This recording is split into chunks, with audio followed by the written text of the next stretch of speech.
company is Black Series Edition LLC, Crystal Edge Technology Screens, and our FLE-BT company. I had to go put my glasses on because if I don't, I'm going to suffer for some really bad headaches, and I should have had my glasses on the last time. Maybe I wouldn't have gotten a 3-day migraine. These are my glasses that I use when I'm in front of the monitor because they help, and I should have had it on. I had to order another projector because my projector I'm using is a very low quality projector. It's under the 600 by 800. Wow, these things are freaking incredible. This is the first time I use these things in front of my monitor. Wow, this is unbelievable. Definitely worth the money. But anyway, it wasn't a lot of money, by the way. I don't like to spend a lot of money anyway. Let's give thanks to our Lord and Savior Jesus Christ for blessing us on this day, and basically with the amazing technology we've been blessed to have. I am basically been all up last night getting the search engine optimizer and working on things, on tweaking things on the site. Where did I stop off last night too? I think it was at 104 that I stopped. Yeah, 104 my pictures. I got to update all my pictures on my site, and then I have to do the label on the work on the label for the gunmetal, because it's in reverse. It's supposed to be RM and not MR, and that has to be changed. So I am going in, and on top of that, we did basically change the name a little bit for our Alpha Cinemax, because I wanted to say black because it has to be different. It has to tell exactly what it is. The color of it has to be black. And if I tell people what it is, I have to keep telling it's black, but if we already have black already on the label. Let me clean my mouse pad off here a minute. And I just launched a couple of promo demonstrations because this is going to be fantastic this is going to be fantastic for basically all the different forum sites we're on. We can drop these promo demonstrations. It shows all our technology and stuff that we work on. And that's another thing I bring up too, on top of that. And did I save this? I think I did save this. Okay, this is already saved. I got to go back and I got to grab the one for the Black Widow, because that one has to be changed.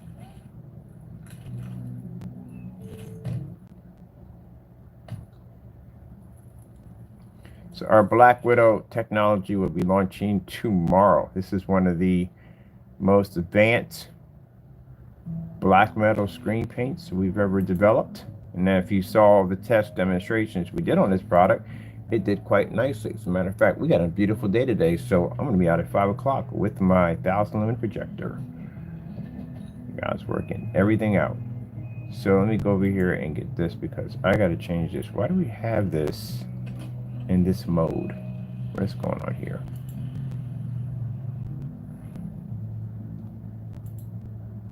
No, I shouldn't be that. Cancel that. Why is it looking like this? Okay, this is a bit odd.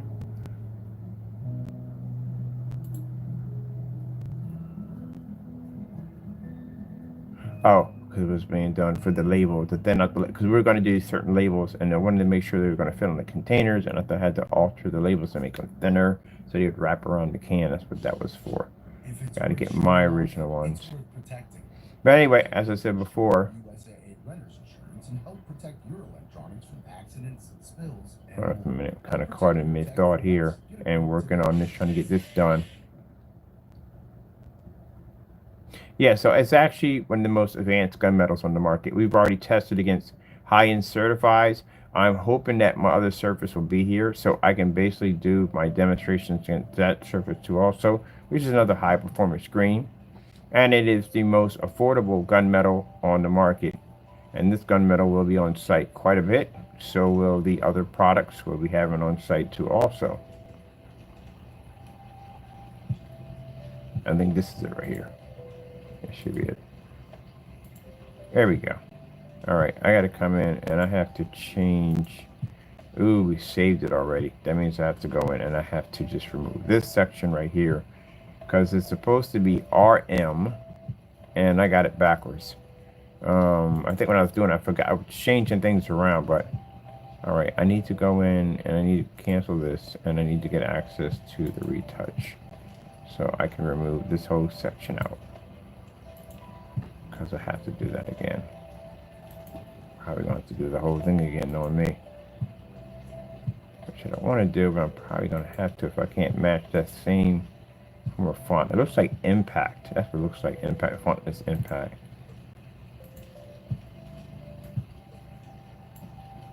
Now, one of the things I like about my promo demonstrations that I've been launching, it just shows the level that we're on compared to everybody else. Because, oh my goodness, I couldn't explain it enough, but we literally have people out there that basically really think that we're actually on the same level as them. And we're not. Unless you can show our demonstrations at the end of the day to back up that you are exactly the same as us, no. All that technology that we show in those promos, all that stuff had to be tested. Every drop of it had to be tested to make sure the product works exactly as designed to work. That's a lot of testing on that technology. So those promo demonstrations you're seeing with all those video screens being thrown on glass, windows, doors, all that crazy stuff, that's what we do. But the problem is you got people out there who want to say that we do the same thing. No, you do not do the same thing that I do. That's what I like about those promos. Gives people an insight over how much work we put into our company. And if you compare those videos to everybody else, there's no one matching those videos. There's no one matching those videos. We can go in any direction that we choose. And that's what I was saying on camera. I have over 10,000 video demonstrations. Everything from gray paint to silver screens to gunmetal to black technology to color screens. You name it, we've been through it, we've done it. And if we haven't done it, we'll go through it. But, you know, it just gives you a perspective view on basically the work we put in when it comes to our products. And this is the reason why when we tell you that people fear our technology, this is why. We can hit any level, any plateau we want. And when we hit that level, we come in at 150%. We get the job done. And this is why they are terrified of us. This is why when we go to get, they look at our brutal test. I'm going to be actually doing a promo demonstration showing the brutal test that our products have to go through. They have to go through this test. And this is stuff that people wouldn't go near with a 10-foot pole. So when you watch those demonstrations and you see the different environments that we're actually pushing projectors to go through, mind you, projectors we're using in these demonstrations are cheap. They're old projectors. They cost me under $500 to do all those demonstrations. I didn't pay anything. So, you know, we'd have to go out and spend $3,000, $4,000 for a projector. We can survive in any environment that we stick those screens into because they're engineered for those environments. So it gives you an idea that when we get people to sit up there and say, oh, his products are too expensive, do you see what that technology does? This is why I tell you at the end of the day that we can easily get $5,000 or more for that technology because of what it's designed to do. You go to any company right now, go to Goose Screen, go to any company and say, hey, look, I want to show them the promo demonstration. Can you do this? And they're going to tell you no. That can't be real. Half of that stuff can't be real, especially when you're looking at a screen that you're watching a little girl dance on the glass and it's sunlight outside. They'll tell you that's impossible. That can't be done. But we have done it. We have that technology. So when we get people out there and they'll say that, oh, we have the same thing, we do the same. No, you do not. When we sit there and say match and better our demonstrations, it means you have to do the exact same demonstration, same caliber projectors and same environment in order to be us. When you claim that you make our products, you don't make my products. My products, when we make them, have tons of tests sitting behind them for every single one that we design. If you're talking about spilling some stuff together, ooh, that's us. No, I've actually made my own 3-4 versions of black paint, and I could have easily said, ooh, that's ours. No, I had to put it through the test to see basically if it would match our stuff, and it didn't match. So that's the kind of stuff, the brutal stuff we have to put our stuff through. That's why when you go to our website, you see tons of videos, you see demonstrations. We have the largest selection of black versus black, which shows our product against black fabric and films and everything you possibly name. As a matter of fact, when I was doing a demonstration with the 50 lumen hitting the table, I took my case that I had my glasses in and I threw it right on the table. It didn't even match at all, period. My remote control, couple of sheets of black paint, fabric, right there. on a 50 lumen projector, hitting the table, didn't even match. You have to have that kind of confidence level in your product. You have to. Because if you don't, then no one's going to buy from you. And no one's going to contract you. Those promo demonstrations are acquiring contracts for. That's why we're doing them. Because we are advertising exactly what we're designed to do. But not only are they on YouTube, I just set up a Google page for our setup. Yelp, I just set up over there. And now we have over 16 different forum sites we sit on. I actually have 4 of them that I own that are mine, and the rest of them are my fan page. Those demonstrations sit everywhere. So it allows people to see the large scale or scope on how far we go when we design stuff. We just don't strictly just stick to a wall. I told you that in demonstrations where I'll sit back and go, man, I'm getting bored. I got to figure out something new to entertain me. I get tired of being on the wall. I want to come off the wall. I want to be able to project on the floor. I want to be able to project off the ceiling. I want to go through glass. I want to do stuff like that. What kind of materials can we basically turn into projection screens? I'm sitting here at my desk right now. That's a piece of plywood and a dirty window. You take away the technology, you take it off the stuff that I'm using right now, you would just see a dirty old piece of wood and an old window sitting right there. And I can use that for my technology, for my screen. So yeah. That's the extent that our technology goes. You guys, the other demonstrations, I had to hold off because I was doing way too many. I get caught up in it, and I do too many of them. I do admit that. But, man, it's just so much stuff we got to show you. That's nothing. The stuff we just show you in the promo demonstrations, that's the beginning of the platform of new technology we're working on for 2024, 25, 26, and 27. We already got technology already working on 2025 already.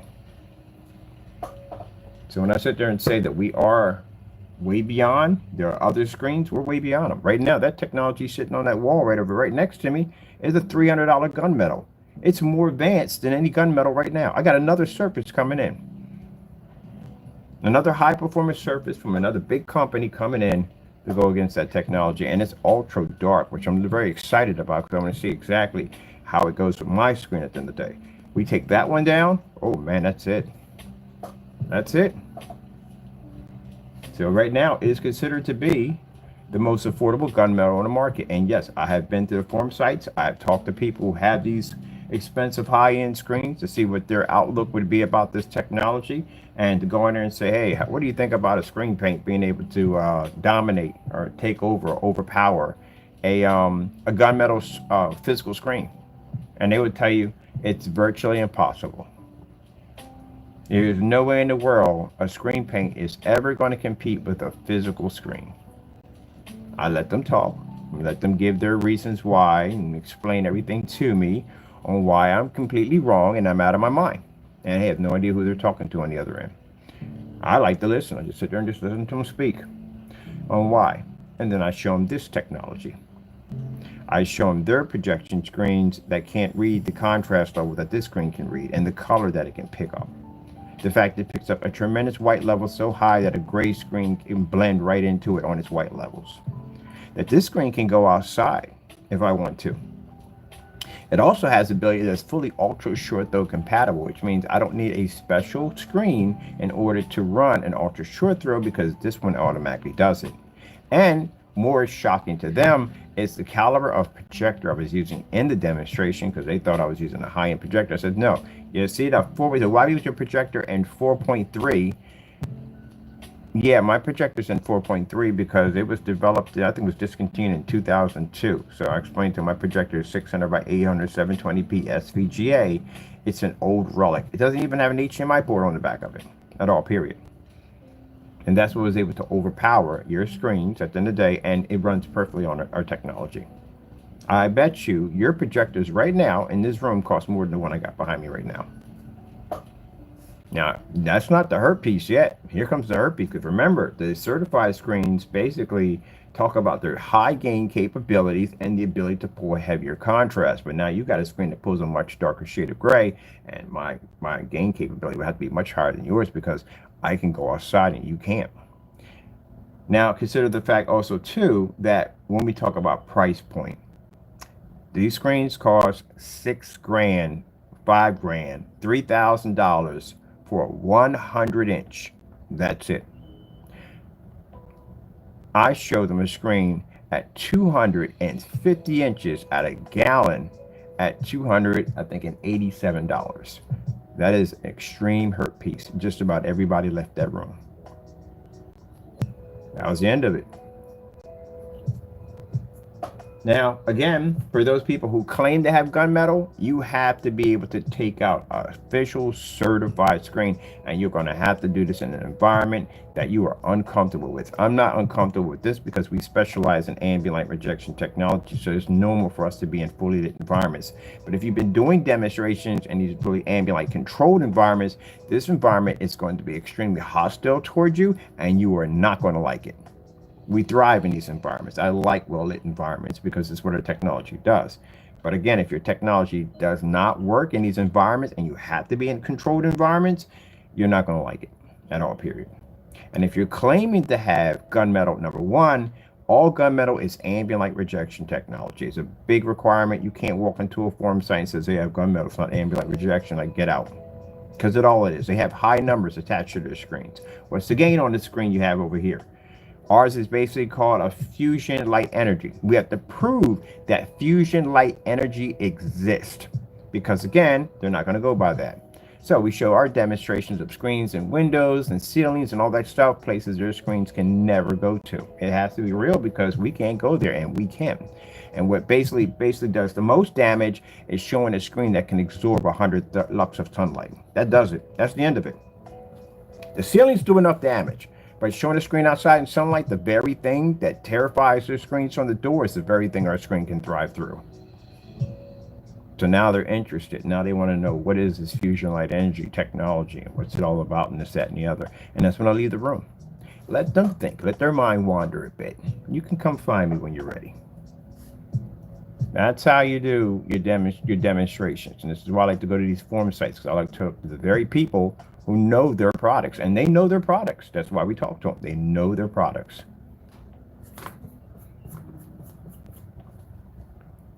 All right, we got to change this because I've got this supposed to be FLE,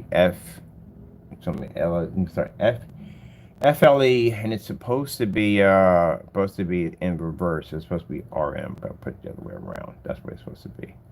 So we're getting ready. Pictures have already been loaded up and videos. I'm still adding more stuff to the shopping carts, getting everything ready. I had to set up a Google because I just went to my traffic. My traffic tells me exactly how much traffic I get from different sites. Google is where I get majority of my orders from. So went in there and basically set up a Google page, put our information in. And it feels good to sit there and they give you all these different countries, a ton of countries. And it says, do you have guys free shipping? We hit every last one of them because we ship to anywhere in the world. Yep. They have all these different, they can charge people for this and try. No, our shipping is free for any country in the entire world. As long as you're on Earth, you're free. Let me see. Oh, that's a good slogan right there. As long as you're on Earth, you're free. Let me see. Okay, I got to go in and I got to put our whatchamacallit in here. We got to put the text in here. So I wonder if the text is going to match this. And it has to be impact. That looks like impact. It is impact. Let me see. We got to go from there. Impact. Oh, man. We're going to get this color right here the same way. With the black there. See if we can get that color the same way. Oh, I think we did it. We got it. Yeah, so that's why, you know, when I talk about how we do all these demonstrations, when you have 10,000 sitting on your account, people really can't see it at all, period. Let's say go through one by one by one. But to do it this way, where we can do these short promos and we can have all our videos just sliced into one large video, that gives you an idea of exactly the work and time, and again, how advanced our technology is. And this is why when I get people that come to say, we have the same, no. We do not have the same thing at all, period. We really don't have that. You don't do the same things that we do. You just don't. You got to accept it. I have no idea where that even started from. We do the same thing. I mean, literally, you know, the 250 inches a challenge screen, right? Majority of screens you see in those demonstrations are challenge screens, which means when people are running their mouths too much, we tell them, okay, here's the thing. Do the same thing. And we never hear anything from them ever again. Talk is cheap. It is. Talk is very cheap. You have to back it up. That's why I like to talk and back it up at the same time. I had this one guy used to contact me all the time. This is way back when I had digital and crystal screen paint. And he was telling me that he was building his own projector. Now, I don't know how much of that was true, but I do know for a fact that basically if you're asking me questions about projectors and you're building a projector, this has raised a lot of red flags. I don't know what was going on with that guy, man. He was a cool dude. I talked to him from time to time, but I guess I don't know, man. It just don't know. But do you have any idea how much money it costs to build a projector? People don't realize how much money it costs to build a video game. Video games are expensive to actually build.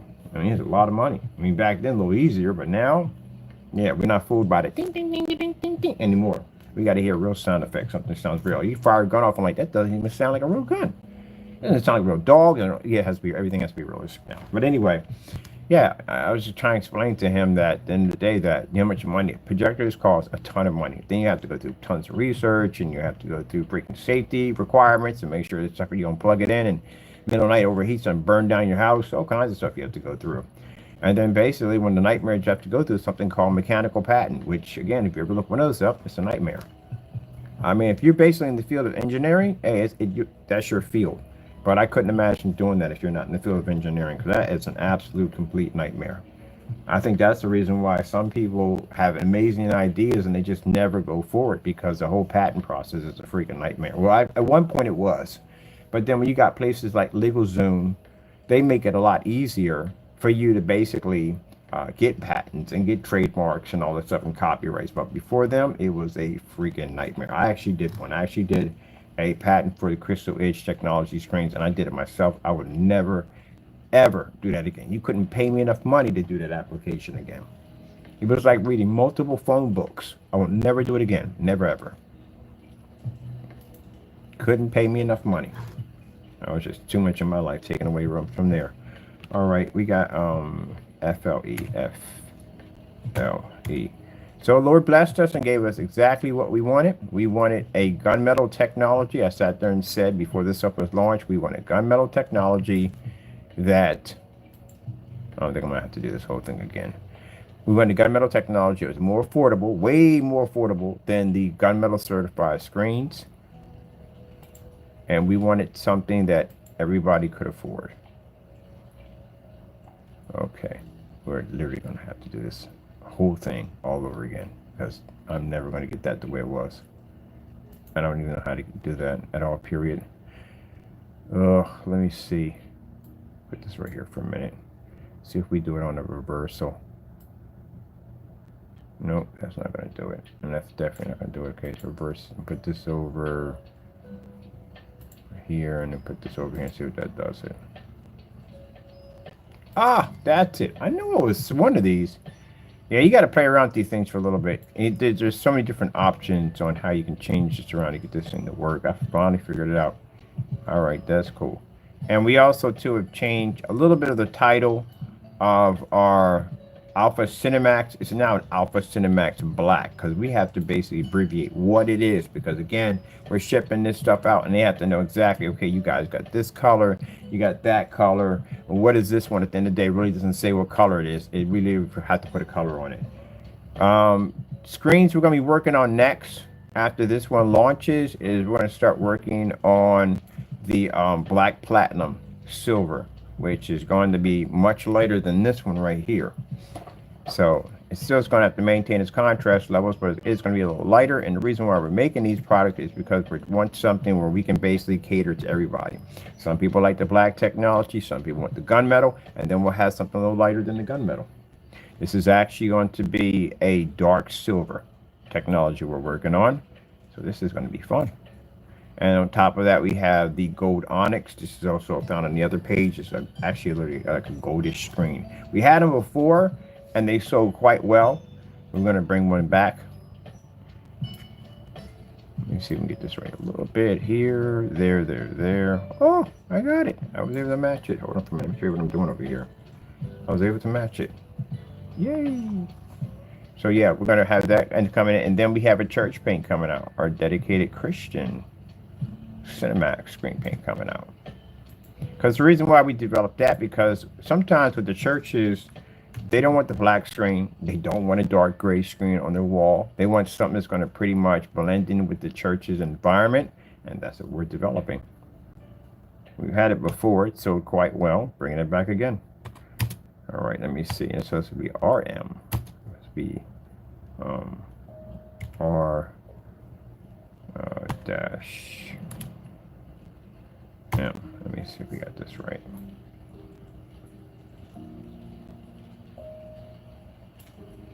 No, apparently not too right. We are a bit off on this.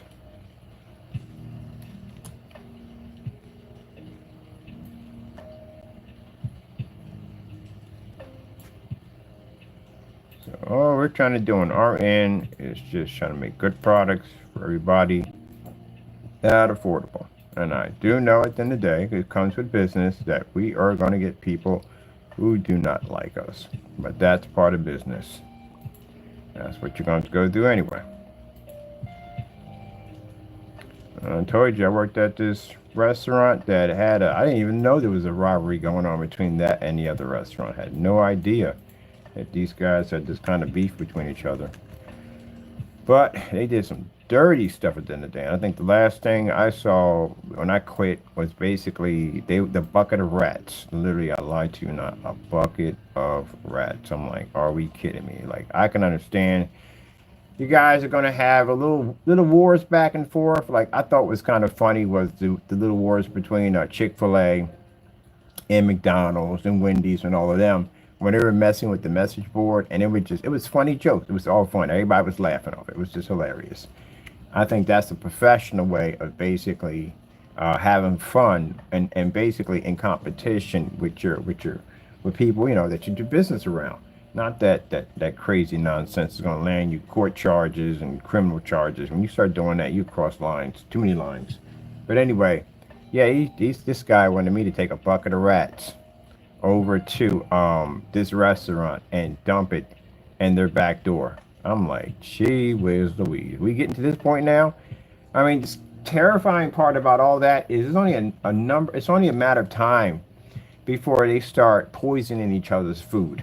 It just that's when it gets dangerous. I can get hurt. Somebody else can get hurt, and I was like, nope, I quit. I'm done. I'm out. I think that's the reason why now today I don't really eat at a lot of particular restaurants. I don't eat at every restaurant, just particular ones. That's it. Because I mean, whatever field you worked in, you always see horror stories. At the end of the day, I'm not going to tell you anything because again, I don't want you getting your stomach and your head getting screwed up. But yeah, you talk to anybody who worked in the food business for a bit, and they'll tell you some horror stories. Like, nope, that's it. I'm growing my own stuff from now on. I had a buddy of mine who worked for Stroman, and every day he came in. He used to work for Stroman. Every day he came in with these deli platters, and they had no bread on them. Never seen him ever eat bread ever. He just wouldn't go near it. And I was like, "What happened?" He said, "Just long story short, I used to work at Stroman's. Leave it at that." Not just saying the whole place is bad, but you have to understand.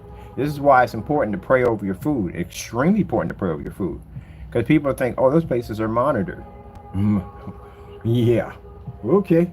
I worked in a couple of really meat packing plants and all kinds of stuff. And everything gets monitored all the time. There's stuff that goes on in some of these places. You have to consider the fact that if you're working at a job and you need the job, number one, and the supervisor is a butthole at the end of the day, and he's really making things, you know, giving you a crappy time at the end of the day, you can't take it out on him. You take it out on him, then what's going to happen? You're going to lose your job. So what they do is they take it out on the product. That's exactly what they do. Not thinking that if you take it on the product, you're also taking it out on the consumer who's going to buy this at the end of the day. And this is why people find weird and jacked up stuff in their food is because of people doing either. It doesn't have to be a supervisor. It's just somebody just being an all jerk at the end of the day. Like, you know, like if you work at a factory where you make puzzles and you just happen to take 3 pieces out just for the sake of it because you're a jerk. You know, stuff like that. So, yeah, that's why you pray over all your food. And I pray over my food all the time. Some people are embarrassed to pray over their food because they're afraid what other people think. But But you find that kind of funny. Because, you know, you're on an airplane, and like I said, your wing pops off, and you're plummeted 30,000 feet into the earth. You ain't embarrassing to get in the middle of that freaking aisle and start praying, are you? Oh, you don't care who see you praying at the end of the day. You don't want to die. There you go. So, you know, if the very food that you're blessed to have, because a lot of things can go wrong. You can lose your job. You can end up getting evicted. You can end up on the street. And you can end up homeless that fast, that quick. And you could be basically not have the food to eat at all, period. So the fact that you're not in that situation and you can sit down at a table and you have a hot meal, you need to pray over your food and be thankful. And the fact that whatever goes on, God knows what, in that kitchen or and where that food was processed at to begin with, and you didn't get violently sick or didn't die in the process, and, you know, go home and don't wake up the next day because you got E. coli or salmonella or something even worse, is why you pray over your food. If you're embarrassed what other people think at the end of the day, that means you're ashamed of God. So when the time comes, if God forbid, if you're in a situation like that, you don't want God being ashamed of you and not hearing you. You don't go through all that. Nope. Let's see, Agent Murphy. I got this right correctly.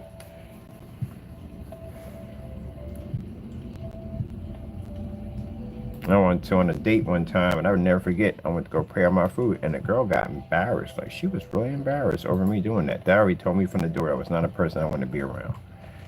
You don't respect God, you don't respect me. So I paid for the food and left. Ain't no reason for me to be there.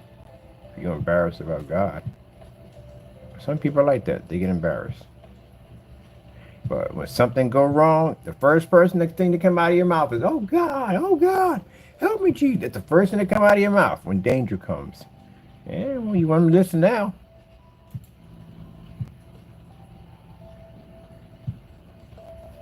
You got to pray over everything you do. You walk out that door, you better pray before you walk out that door. You know the kind of craziness that goes on out there in that world. When you leave out that door, the things that can happen to you. I'm not trying to spook and scare the day, but this is the world we live in. Every day, I stopped watching the news. I couldn't take it no more.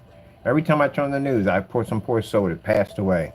And it kills me inside to think that I hope that person was saved at the end of the day. That person who got up in the morning, brushed their teeth, had breakfast, kissed their kid or family, whatever they had at the end of the day, and walked out that door and didn't come back. That's why you got to pray over everything that you do. You need that armor when you go out that door. And then people say when people are Christians, and Christians die too suddenly. They die suddenly. They die. And people say, well, why would God take them at the end of the day, you know, if they were Christians? Because it's their time to go home. It's a better place up there than it is down here. Oh, a whole lot better. Oh, a whole lot better. And if you're basically, if God takes you and he takes you over to heaven and you're with him at the end of the day, that's where you're at. It's much better than down here. I couldn't care less about the technology, money, whatever's down here on this earth. Don't care at all, one bit. Up there, I got immortality. I'm happy. I'm going to see God's face at the end of the day. Everything I need and everything I want is up there for me. Everything down here, on the other hand, it dies. It dies. All this stuff deteriorates, it breaks, decays. It just doesn't last forever. So, yeah. If my time, I don't have to live on this planet anymore. Oh, heck yeah. Am I in a rush to go? No, I'm not, you know, suicidal or anything like that. No, but, you know. And if a situation gets in where I have to basically fend for my life or fight for my life, yeah, I'm going to do whatever I got to do to stay alive. But if it's my time, I mean, it's one of those things where, all right, 2 wings pop off a plane. There is no way out of that situation at all, period. Then you know, basically, your time has come. And if you hit that earth and you walk away from that, then it wasn't your time. People become Christians after that. You have an experience like that. There are a few people I've had walked out from a plane, crashed into the earth, and walked away from it, and changed your life forever. All right, there we go. Man, it took a lot of adjusting just to get it right because I had to redo it and then put it right back in again. So we can recorrect it. All right, we're in. Boom. There we go. Ugh. See, it's the part that drives me nuts. When you save it, it just slightly moves just a little bit. So you have to slightly move it just up. So when you save it, it goes back in place. Dang it. I hate going to this part right here. This is a nightmare for me. Yep.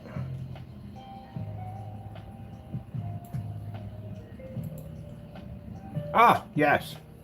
And they're going to have the flower show. I'm definitely going. I love flowers. I mean, you're not a man if you love flowers, man. Really? Freaking prehistoric rock that you crawl under. I love flowers. Ooh, the smell of flowers. Minus the bees and all, but the bees are pretty much don't worry about that because they're too busy in their own world. I ain't thinking about you. People see bees on flowers and they freak out. They're not thinking about you. They got their own little job they got to do. They got to report to the queen. They got things to do. They're not even thinking about you. Now you go over there and you mess with them while they're working, you're going to get jacked up. Other than that, just leave them alone. But I love it, the flower show. Oh my goodness, that place smells amazing in there. Good gracious. I go every freaking year. They got one coming up down here. I'm planning to go. Definitely planning to go. And I can sell some of this technology over there too. Because we got them hologram screens. Oh, we got these screens coming out for basically just for a display. They're display screens. They do kind of like, I can't explain it. I just have to build it. But yeah, we're designing something new for the hologram displays. All right, we got you saved. Let me see. Yeah, we got you saved. I'm going to put you under new. I want to do more, like I said, with the projection and all that. I want to do more than just that. I want to go in and I want to design things for like showpieces, displays, and art, stuff like that. Do something different. All right, let me see. FLE dash R dash M black gunmetal. Gunmetal. I'm very happy about this gunmetal. Very, very happy about it.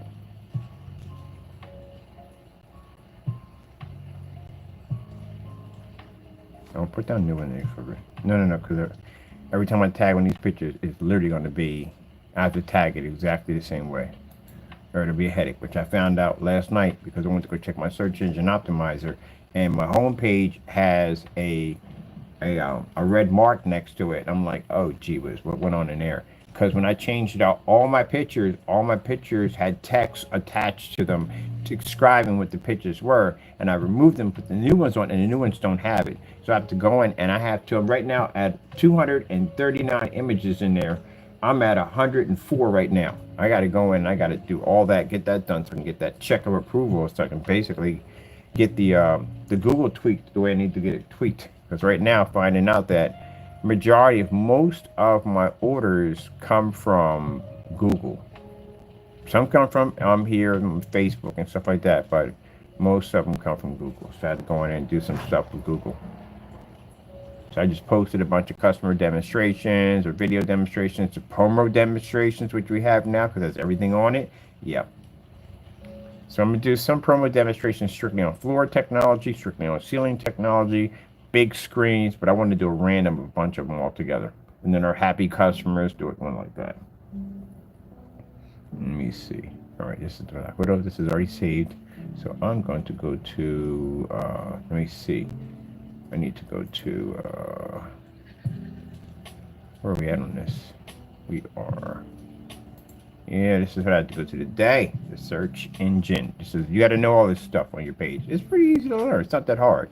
Oh, sessions are up. Everything's up. Woohoo! God is good. Yeah! My Lord is amazing. Tell me he's not amazing. You got to start every day off with God. It's weird. When I think about that, when I was up there sinning and carrying on out there in the world and getting in trouble, doing that stuff that got me in trouble, got me locked up and everything, that every day I walked out that door, and I lived in a really ultra-violent neighborhood. Every day I walked out that door, I could have been killed. Like, I literally could have been killed. I was in plenty of opportunities for someone to kill me, and I could have been killed. And, even though I denied God, that's why I say God can save you. Because even though I denied God, I wouldn't have nothing to do with them. I hated the Christians and all that. I hated God. He still watched over me. Made sure I was okay every single time. And I denied him. It's like Jesus would walk up to me and say, hey, man, come on, man. I just want to sit down with you. Give you a better life, man. Take you away from all of this, man. Just do right by you. I'm not going to never stab you in the back. I'm never going to do wrong by you. Like, man, get out of my face, man. I got time for you, man. I got things to do, man. I got things out here. I got business deals and stuff. I ain't got time for that. I ain't about that. Every day, every day, every day. Who knows what the devil was out there watching me every day, just looking at me, thinking that, man, I could just whisper something in that man's ear and that guy could walk over and blow my brains out. I could have died any given time. And plenty of opportunities. I've been through drive-bys. I got caught in a couple of drive-bys. You never forget that as long as you live. That's an experience you never forget. But yeah, every time you hear a car back up, it just makes you jump a little bit. You grab your holster because, yeah, a couple of times I got caught in a couple of drive-bys, really bad ones. Wrong place, wrong time. I'll tell you one thing, that last one I got into, this was a long time ago. If it wasn't for the fact that the basketball court was a little higher up, we all would have been killed. Every last one, everybody up there would have got killed. My family would have got killed with some of my family, because they had us over at the barbecue. My family would have gotten killed. A lot of people up there were chilling that were minding their own business. They would have gotten killed. But a good thing, the court was one of those basketball courts that you actually had to walk up to get to the top of the court because it's a little higher up. Man, that was an interesting experience right there. But anyway, after going through a lot of that crazy stuff in my life and all, I still wasn't ready to turn to become a Christian yet. And I've been through some stuff, and I still wasn't ready to become a Christian yet. Didn't believe it. Been robbed a couple of times, all kinds of stuff, by gunpoint, all kinds of stuff. But, yeah, still wasn't ready to turn until I got into that situation where there was no way out of it. No way out of it all. No way out. Wasn't no easy escape route. Wasn't nobody could back me up. Was no one of my boys couldn't have nothing. I was just stuck there. So yeah, I had to make that decision. I was sitting in that holding cell, like, what the freak am I doing with my life? Like, this is it. This is what my life has come down to. 16 years old, and I'm sitting in a cell at 16. Are you kidding me? This is my life. Yeah, that reality kick in is strong. You start thinking about it. I got to do something better with my life.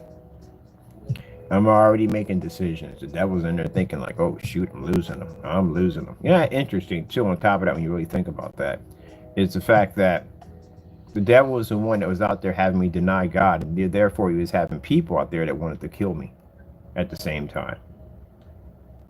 And then somebody go over and kill me. I die. I go to hell because I wasn't saved at all. And they go out there and they get probably arrested for my crime, or my people go down and take care of them and they get killed in the process, and my people go to jail and then they go to jail. See what I mean? The game he plays at the end of the day, there's no winners at all, just all losers. That's it. But God was like, nope, ain't gonna happen. Even though he denies me, even though he won't accept me, I'm gonna save him. And he did.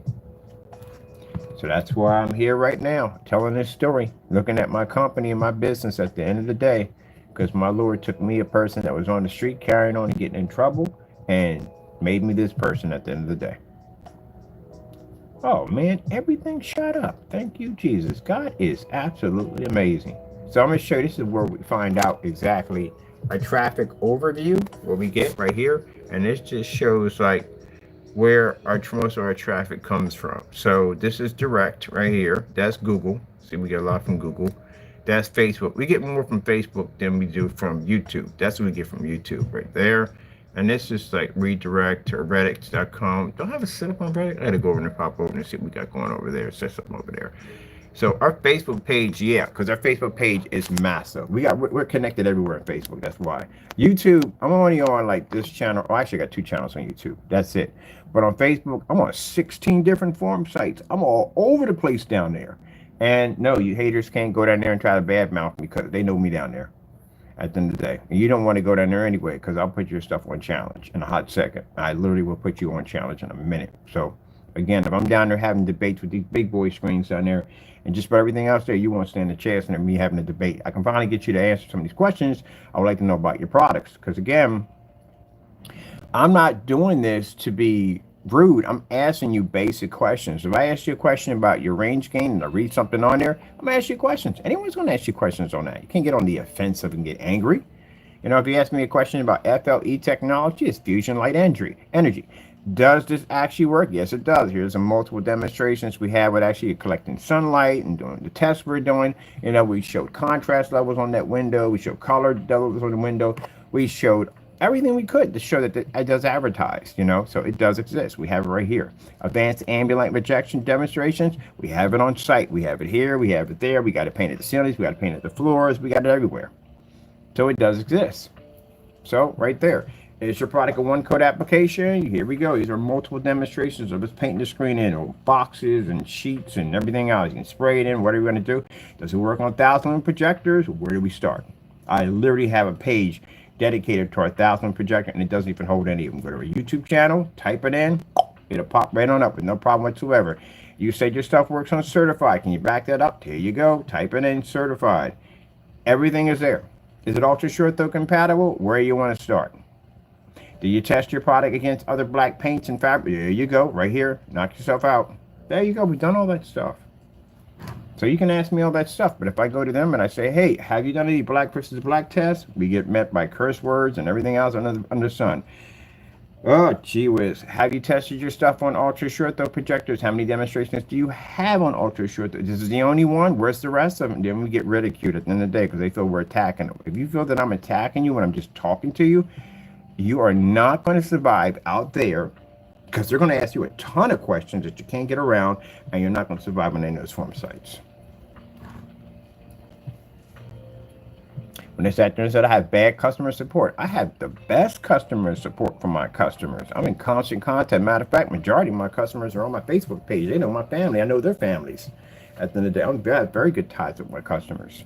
At the end of the day, I pay for all free shipping for all my customers. No matter where they live at, we pay for it.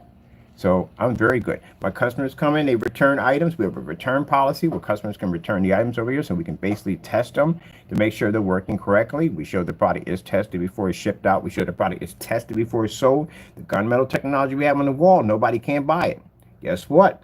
It's over here. It's being tested. So this stuff is tested before we ship it out. That's why you won't see the product, boom, and then no video demonstrations or nothing. If someone goes in and look, see if my product was tested, they'll find these tests. So, we make sure that all this stuff works perfectly. Have to do all that. At the end of the day, you have to understand, people want to sit there and say that I'm this, that, and the other. I got somebody else that I have to answer to every single day, every second of my life I have to answer to, and that's God. I have to do the job right. I want to do the job right because I'm a stickler for just doing things by the book. But again, he designs all this technology. And they're saying that, oh, he's blaspheming. I'm a fake Christian. I'm this, that, and the other. I'm basically lying and this, that, and the other. That can get you in a lot of trouble at the end of the day. Accusing a Christian, and again, accusing a Christian of being this, that, and the other. You don't know my relationship that I have with my Lord and Savior, Jesus Christ, at all, period. And for you to come out and make those statements like that can get you in a lot of trouble. And I mean a lot of trouble. In a situation where you will be calling out his name to help you. It's very dangerous to do. 60%. Ooh, we got to jump that number a little higher than that. I got to get that to 100. That's why I sent the page over there, because we got to get that number to 100. All right, it's working. We on these pages right now. Well, if you want to basically if you start your I'll put it this way. If you start your website and you want to get higher traffic, what you do is you have to submit your domain name to a search engine application. It's very easy to do. All the domain names like Yahoo, Bing, all of them, they have this application. It's on the site. You have to find, I figure I could do a tutorial and show you where to find it at. But it's like an application. You put all your information, what your business is about, then you put your tags in, how people can easily find you. There you go. That's how you do it. And you can submit. And then anytime, it just makes sure your search a lot more. People can find you much faster. If your numbers are low and you come in here and it's like, okay, I need to improve, I'm 60% here, then you can actually go in, and Google has a free page that you can open up and you can sell and market right on Google. Yelp, on the other hand, will charge you. I don't know how much they charge you. I look it up because I'm not putting my debit card in there, so I don't know what they're charging me. Facebook is all free. Tell you the truth, the Facebook that does, where you say you boost it, don't boost. Don't do it. Don't do it. Trust me, don't do it. I did the boost. I did the boost for about a good couple of months, and it's expensive. It's costly. I was dropping like $500-600 to boost on Facebook, and the people that you claim, they claim that you're reaching, you're not actually reaching these people. These are bots at the end of the day. That's what they are. Because here's the thing, is say like you boost and you get something like you get like an extra maybe 1,000 that jump on there. That's not actually 1,000 watching you. That could be 1,000 of AI, or whatever you want to call it, artificial intelligence, bots, whatever you want to call it. Because if you basically don't boost, how is it possible that you're only reaching like 300-400? That's basically about it. You're only reaching 300-400 people, but when you boost, you reach 1,000. That don't make any sense at all. Period. When I looked at that, I'm like, wait a minute. So, what do they got? Some kind of special door that they open up, or basically this is how it is. I got this little doorway about that small, and that's all the people that are coming through to hit my Facebook page. And then if I pay extra money, they just widen it so more people can come through. That doesn't even sound right. So no, when I found out, you can figure out and find out exactly that most of those will be AI. All right, let me see. So I'm happy with all of this. I'm not happy with this. We need more. I'm not happy with all this. It's good. We always want to improve. Always want to improve. Look, you got mobile. I love this. Desktop. I got to show you this. I don't know if you can see it or not, but I love these charts at the end of the day. You got to read all this. All this is important. When your website, you get it, it's more than just basically throwing some stuff up there. You got to really get into your site. You got to know your site. Know everything about it. And this will tell you all the stuff that you need to know. So right here we have, where is it at? There, it'll tell you like how many you got from your mobile. We just updated our mobile. So we added in new apps for the mobile and tablets. Oh, we got to beat that tablet number up by a lot. And desktop. I'm surprised we got that high of a hit on the mobiles. And I'll tell you why. It's because entering our site with a mobile phone, woo, man, it's interesting because we got a lot of animation popping off. Yeah, you're better off just going through a tablet because it's easier to go with a tablet.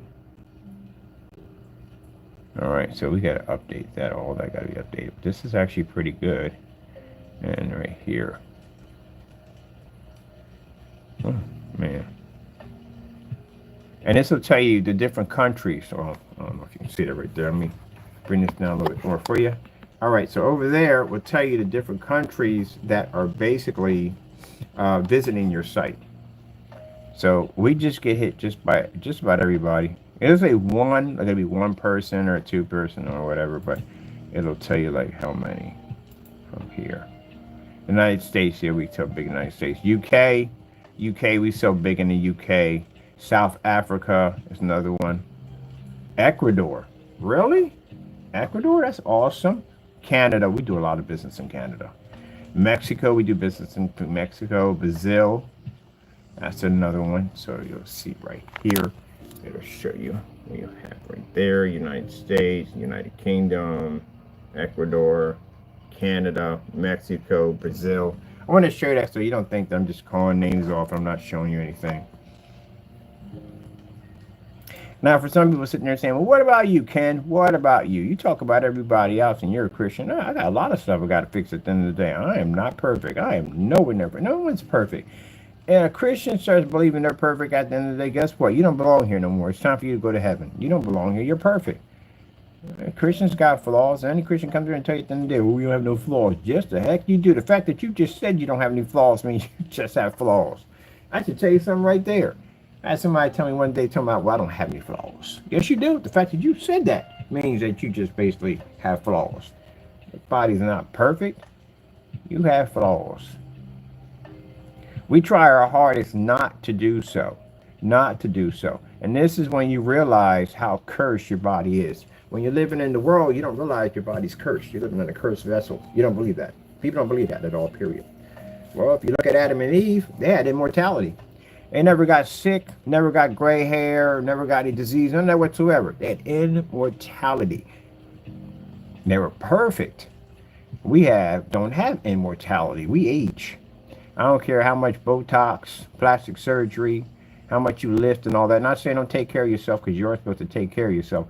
But at the end of the day, you're going to deteriorate and pass. That's what's going to happen. You can't stop time. You can't stop what's going to happen. And your body is designed to basically break down. It's kind of like, it's interesting that when you're a baby, you have no teeth, you have no hair, you can barely see. And then it's funny because you go back to that same stage as you get older. But that's what happens. It happens at the end of the day. You have to understand, you know. But Adam and Eve had perfect bodies. So you're not perfect at the end of the day. But what makes it, when a Christian realizes at the end of the day how sinful his body is, because you don't realize it. When you're living out there in the world, you really don't realize what you think, what you say. Anything you say, you don't realize that. Keep in mind that this was Old Testament. This was Old Testament. Literally, half the stuff that most people do, done, including myself, we be out there in the pit getting stoned to death, because that's usually what they did back then. You get stoned. And they cut the whole bloodline off. I mean, it was brutal. They cut the whole bloodline off. You know, kids, everybody was thrown into that pit. But yeah, it's pretty bad, but yeah, that's how it was. But anyway, you know, God does what he wants to do, and I never question what he does, because who I am, I'm just a man at the end of the day. I'm just a servant. I don't question a higher being at the end of the day. I don't. But anyway, as I was saying that, yeah, you're all bodies are cursed. We're all cursed. And people might say, well, I don't do this and that. No, everybody sins. You curse.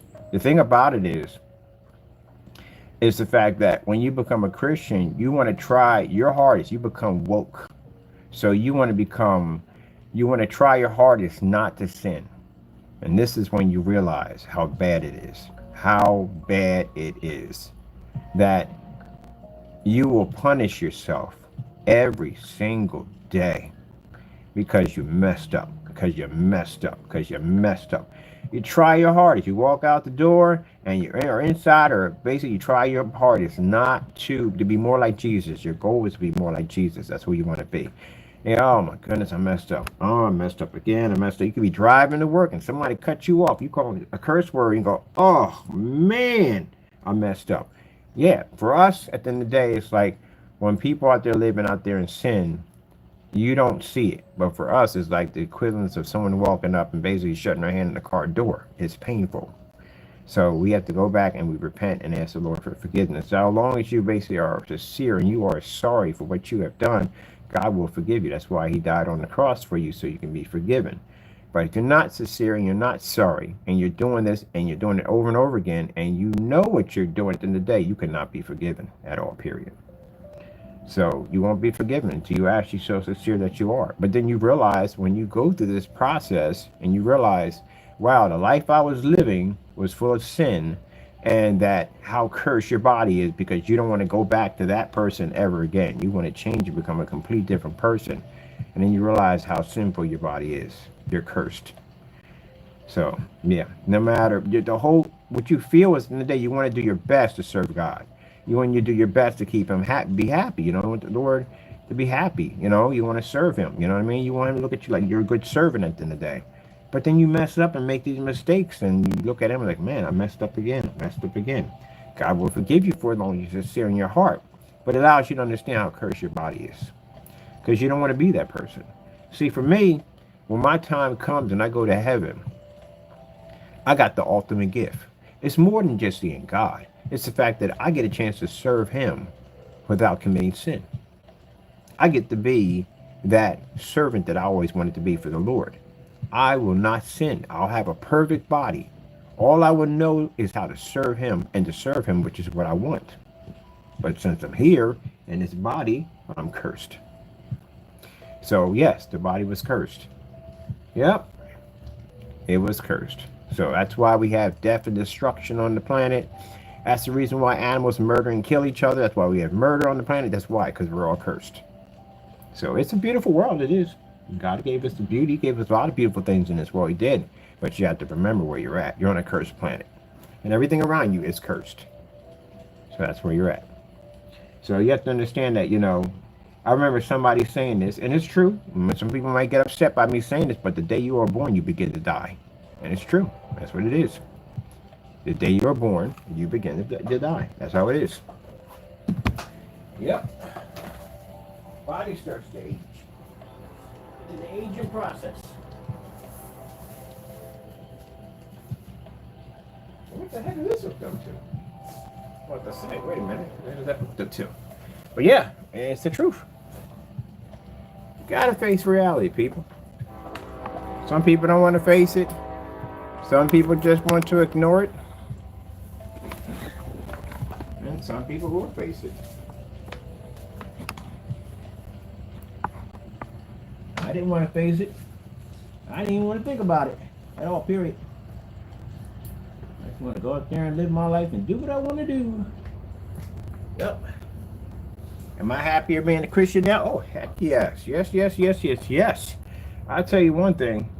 I don't have the anger. I don't have the hatred. None of that. These trolls at the end of the day think that I sit back and I'm bitter. I'm not bitter about you. I don't give the devil that satisfaction today. I gave the devil that satisfaction when I was out there living out that world, and I was out there hating those people that were living in my neighborhood.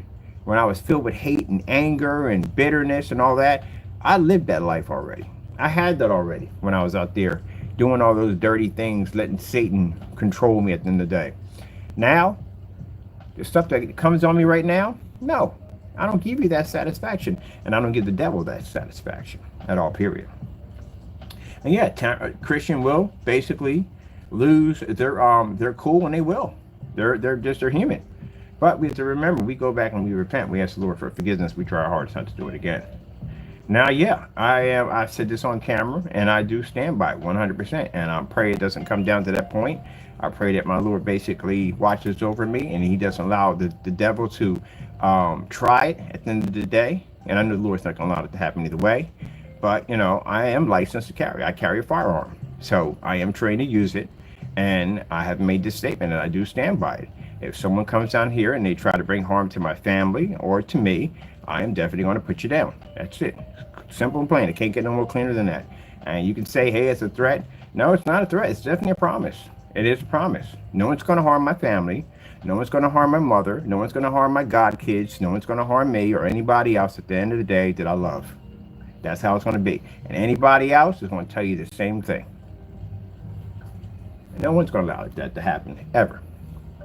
So, that's how it is. And somebody say, oh, he's not a Christian because of that. No, I have a right to defend myself, right to defend my family. But if God puts it in a way where he's protecting me, where it never has to come down to that, then that's a beautiful thing for me. Then I'm good with that. I tell people, you better hope I remember to carry the non-lethals when I walk out the door, because usually most of the time I try to keep them on me. Because then I had that self-conscious part of me when I was in the car. I was thinking that, gee whiz, when I came in the house and I went to go put my piece back in the case, I was thinking for a minute, I was like, well, if I kill somebody with this thing, at the end of the day, I get into a situation, I have to pull my firearm to kill somebody, that person's not going to heaven. So I try to remind myself to carry the non-lethals when I leave out the door. But, yeah, I forget. I really do.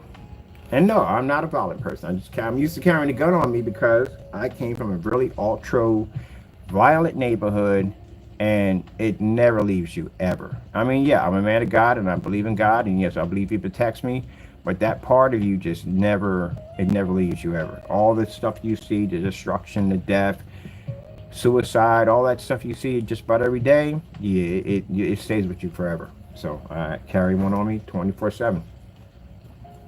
And I try to keep my non-lethals on me because I would prefer to have the non-lethals on me, because then if I hit somebody, one of them, I take them down, but I don't kill them, which is better, because then, maybe through that ordeal, that person might become a Christian. Who knows? You know what I mean? If I got shot with rubber bullets in the day too, or some pepper rounds, I would definitely want to seek God after that. So I try to keep the lethals and try to keep them in there where they need to be at. But other than that, God's been good, so never had any problems. I had someone call me yesterday. Come on, people, you gotta grow up. And you're grown men. You understand? Look in the mirror. You are grown. I don't know women. No women are doing this. It's men. You are grown men. If you want people, if you walk out the door and you want people to treat you like, okay, but this way, when you go out, how do you want people to treat you? You want to treat you like a child, or you want them to treat you like a grown-up? When you go into a restaurant, do you want them to get you a booster seat, sit you down, get you a little balloon and one of them little coloring books so you can color? You'd lose your mind up in there, wouldn't you? Well, who the freak do you think you're doing? I'm a grown man at the end of the day. I'm an adult.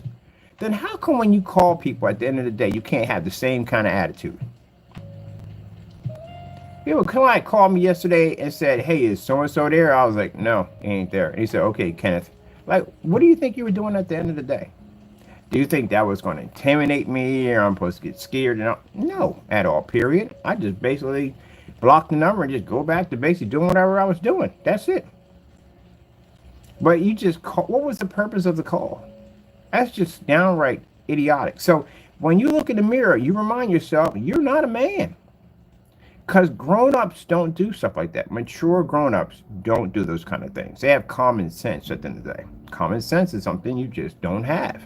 So when you go to a restaurant, if you get offended because they sit you down in a booster seat, they give you a balloon and a little coloring book with 3 of those crowns, which they usually give you, and you feel basically that they have disrespected you because you are a grown man, then you need to carry and act like a grown man so that way people don't look at you in that perspective of light. You know what I mean? There you go. Yeah, better way to put that in the day. Because me as being an adult, I look at that like, that person has problems. He needs to seek and find God. That's how I see you. That's it. Now move on. You haven't done anything at all. Just made yourself look like less of a man and a child. In my eyes. You got to grow up. That stuff doesn't faze me at all. Wow, look at that. We reach. Oh, yeah. I guess we would. That's where we had the contract at over there. Germany. Interesting. Wow. Well, I've been around for a bit, so I wouldn't be surprised. Yeah. We got a number in everyone. It doesn't have to be like a high number. The fact that we just actually already in there. See that right there? We're in Israel. I can't pronounce some of these. Poland, Australia, the Netherlands, the Philippines. Yeah, I've shipped to the Philippines. I've definitely shipped to the Philippines. Difference rating. So if it has a 0 next to it, that means we haven't been there. So these are all the places that we're hitting. I wonder if we got all of them. If I got one screen and every part of the world, this is where we got orders that came from. So this is what it showed. 6. Spain. Yeah, I've shipped to Spain. I shipped to Russia. Wow. We hit every last one of them. We hit.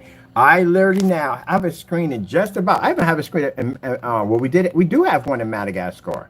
Because we got our money back, but they still got the screen and they got our paint because they tried to take both of them, but they didn't. We have a screen in just about every part of the world. Wow, even in Madagascar, I have in Madagascar too. That is really, really cool when you think about that. In every part of the world, one of my screens is sitting in there. That is amazing. We even have Russia. We have Russia. We have Spain. That is really, really cool. I've shipped to Mexico. I know Mexico, Brazil, Ecuador. I shipped to them a couple of times. That was pretty cool. So these are the ones we ship to the most. United States is our biggest number right there, of course. And the United Kingdom, South Africa, Ecuador, and Canada, Mexico, and Brazil. We got Scotland. Actually, I know from my customers, I have customers that I know from overseas. I have some customers over in Scotland and England and so forth. And we ship to all these places for free. None of these people have ever paid for shipping. Not ever. We never will. Because our shipping is always going to be free, no matter what.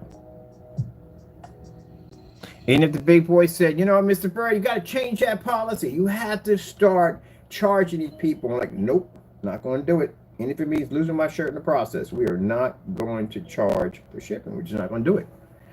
And shipping is expensive. I mean, we can afford it because, again, we get these breaks. That's why we can afford it. But, yeah, it's expensive. It's very expensive. And not for us, but I'm saying, but for them, they have to pay for it. It's very expensive. It's cheap in the United States. Overseas, mind you, they have to go through customs. We don't have a customs. Do we have a customs over here where stuff gets shipped through customs? No, we don't have one over here.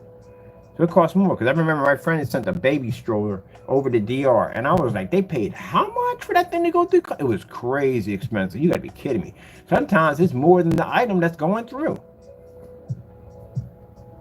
I'm like, gee whiz. And I remember a friend of mine, he used to get his pit bulls from Germany. Oh, man, these are some beautiful dogs he used to get. And they had to wait a while because they had to go through customs and quarantine and all this stuff I had to go through. And I was like, wow, you pay that much money? Is it? Yup. I was like, ooh, man, they make a killing over there. So they got to pay for the item, they got to pay for the shipping, and then they got to pay for customs. So we just take out that whole shipping part. But that's pretty cool. I didn't even know that. I didn't get a chance to really look through this last night.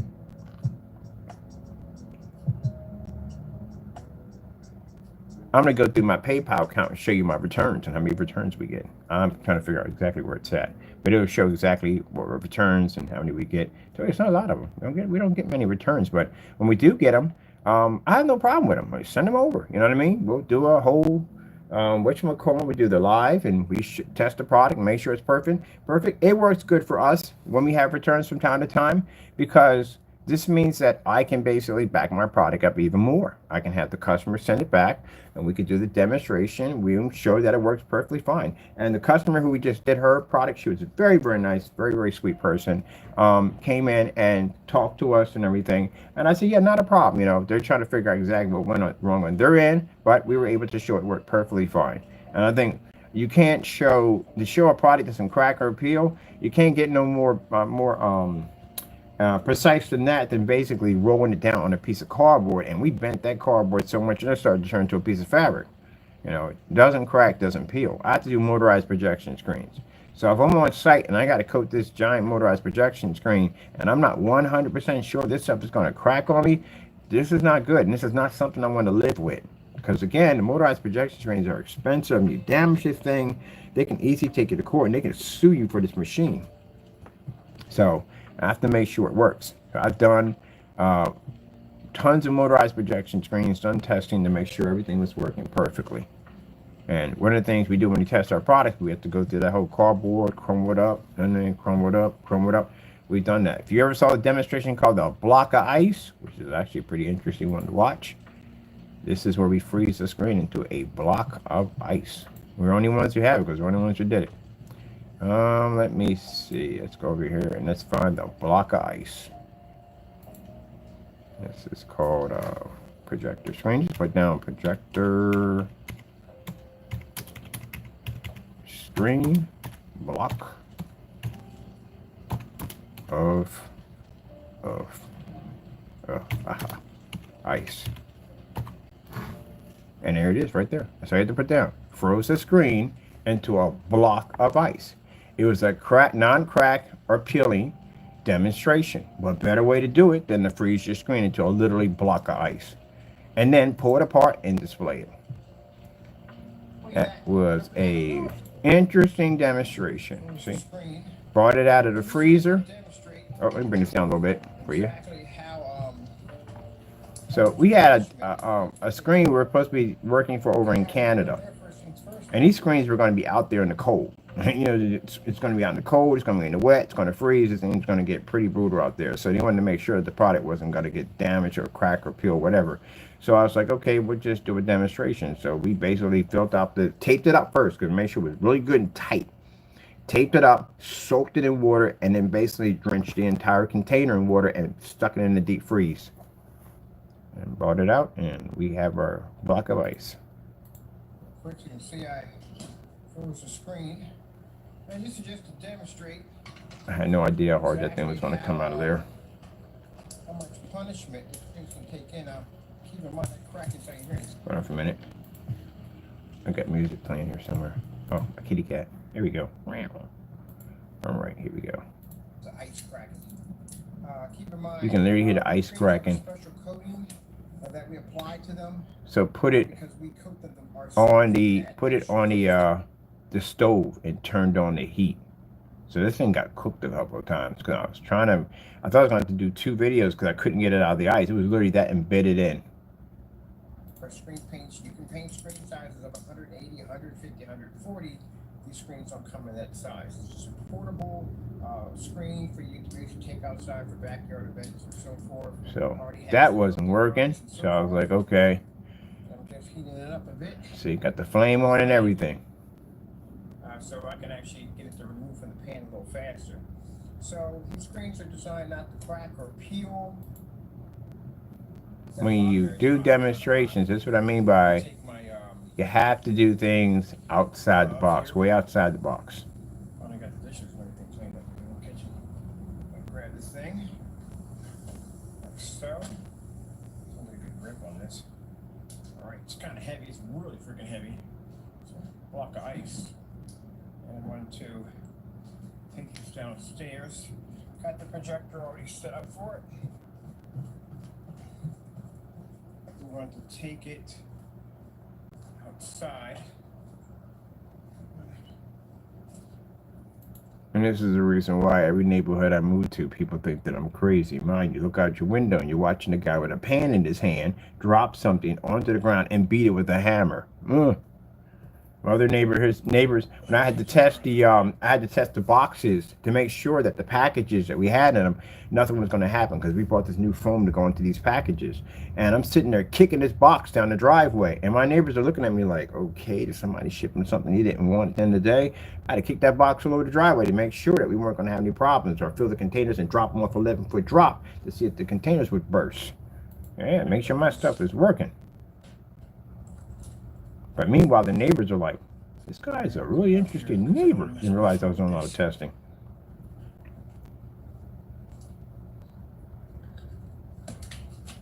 Look at that. That's why we call it the block of ice. Go back and grab a hammer. We need to get it out of there. See it is frozen on that ice.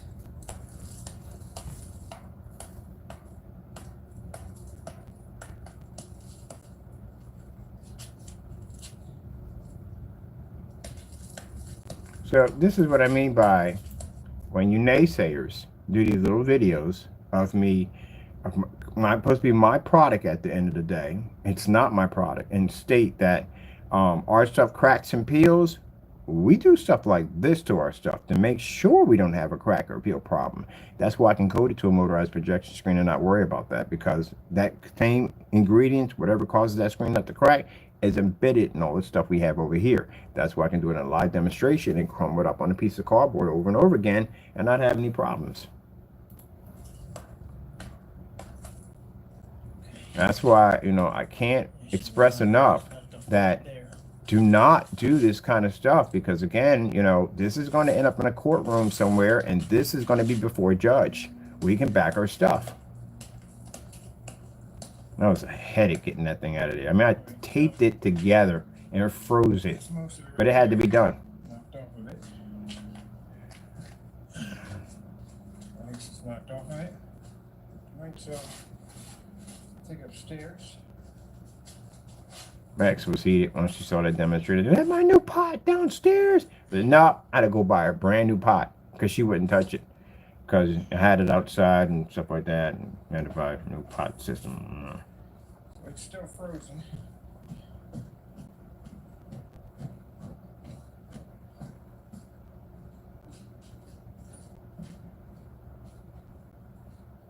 Now we got to douse it in hot water.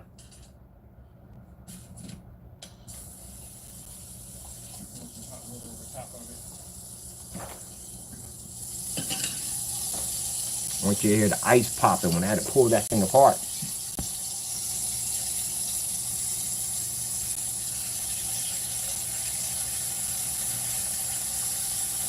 So heating them more water. So this is a long video, so let's get to the part where we get to the popping on this thing. It's right in here. That's frozen really good.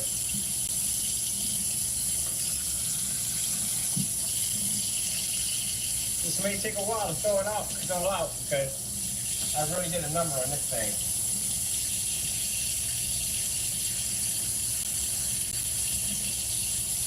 Couldn't even get it to pry open. It was literally frozen.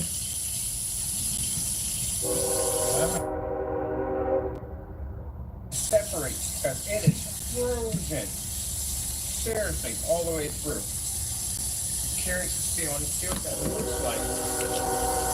Trying to get into this. Now that's the same surface that we used on the 250s, the 180s, the 150s. There we go. Same surface. Got it. Got in one section of it. That's why we have them out, sitting out there in the rain, the snow, the sleet. Them screens don't go down. Those things are too big to be taken down and put back up. They stay out there. Don't have to worry about it. All right, now it's starting to give a little bit. Hear that pull? There we go. That's the ice separating. So if that screen was going to crack or peel, it'd have done it right there. I'd have to pull it apart. That's the ice breaking off the screen. There we go. Got a huge sheet of ice in there. And check out, listen to this. It's a huge sheet of ice in there. It's a huge sheet of ice in there.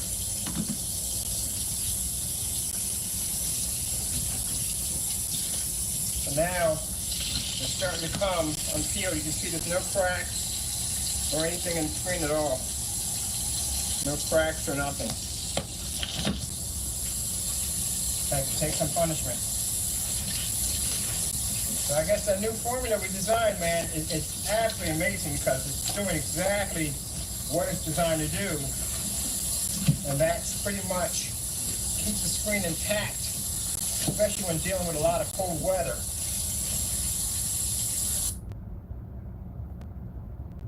I'm going to post this video directly to both sites, so you can go in and watch it. There we go. The whole video. Coming apart now. When you back your products, you have to make sure that they're tested. This is another brutal test your products have to go through. Have to freeze these bad boys. So that 250, them big screens we had sitting outside, they sat in heat waves, storms, you name it, they've been in it. Don't crack, don't peel. To get into it. Look at that. Sitting there pulling the fabric apart, trying to get this ice out. Yeah. And no cracking. Screen took some time to get into, but we got it finally unfrozen. Cause man, this thing, when I mean it was a brick of, it was actually literally a brick of ice. Because I had soaked the screen previously and then went in and I'm that count right there. Went in and soaked the screen again twice. You know. See if I got my screws on me. So I'm hanging the screen up right now. To bring my screws with me. Hung it up to the wall, soaking wet. Got screen's dripping. See, there's ice particles on it right there. You got huge pieces of ice where I froze the screen completely. And look at this. Tape, so it'll be nice and tight. And then after that, I had stuck it in the freezer. So it was in the freezer for a while. Whole video, there we go. Keep in mind, this screen was folded up, soaking wet, folded up, duct tape, submerged in water, and frozen. When you make false statements about my company, about my products cracking or peeling, anyone who makes these false statements, this is the kind of stuff that we do to our products. So if you think, and the mistake I think people make at the end of the day, they think that we're like them. They think that we don't do any testing, that we're just making this stuff. No, our stuff is tested. We go to court, you will lose this. I'm telling you right now, you will lose your shirt in that courtroom. When I tell you my stuff is tested, I am not one to joke around with my stuff. So if you make one of these videos at the end of the day and my attorneys get wind of it, I get wind of it, and you get that little letter that says, hey, look, you got to go to court for, so you get a process server come to your front door. Remember, I warned you ahead of time. First time, I might just send you a cease and desist order till you pull the video down and just go about your business, and we leave it at that. If you persist, then I'll take you to court. I'm not going to take it to small claims. I'll take it to civil, and I'll sue you for $50,000 to $80,000. Our stuff is backed. We are not like the rest of them that don't do their testing. Our stuff is tested. Just like the video called the Sunbather. You ever seen that thing where I take a 1,000 lumen projector, stick it, build a ledge out to a side of a window, and stick a projector out there so the sun can definitely hit the projector and kill the lumen count. And this projector still has to push that image through that sunlight at 100,000 lux, mind that's hitting the projector directly, hit the window, travel 13 feet, and filter it through a 1,000-watt lamp that has to hit a screen and still produce. We test our stuff. So I give people fair warning. Don't do those kind of videos at the end of the day. If you think you're on YouTube, you're hiding behind a fake account, guess what? I know people that can find you. They get your IP address, all that information. We can have you we can have your information on a desk within a day. Set it up for the attorneys. Everything done legal, by the book. Yes, legal by God. It's called private investigator. Everything legal and by the book. have your information, set it up, and get ready to send you out a cease and desist order, because everything has to be done by the book. That's why we hire an investigator, private investigator, to do the work. And then go from there. You get one of those letters from us, then what you do is you basically remove the video and the content. We're giving you a chance. If you continue on, then what's going to happen is when we bring you into court to sue you, there is no way to help you because we did give you a warning. So our stuff is tested. We test everything. I'm like, I had to do this. I didn't do it. And keep in mind, for the haters at the end of the day, these demonstrations and tests are not done for you. Don't put yourself in it. No, they're done for me at the end of the day, because I like to back up everything that I do. And I did this demonstration for a screens we're going to be doing over in Canada, because again, there were screens going to be out there. There were big screens. They were not bringing them in. They were just going to stay out there. And the guy was concerned about their product cracking and peeling once we coded, or once they coded it. But we had to reinsure them. I want to save this video right here, because I'm going to go put this directly to our site. I think we already have it on our site, but still, I'm going to put it directly to our site. So I need to go into the website right now, and I got to change out some labels. Let me see where we're at. What site are we on anyway? I think we're on the Chrysowich site. I don't remember that. No, I don't want to take you to court, and I really don't want to sue you. It's a waste of everybody's time. I'm busy. I'm pretty sure you're busy.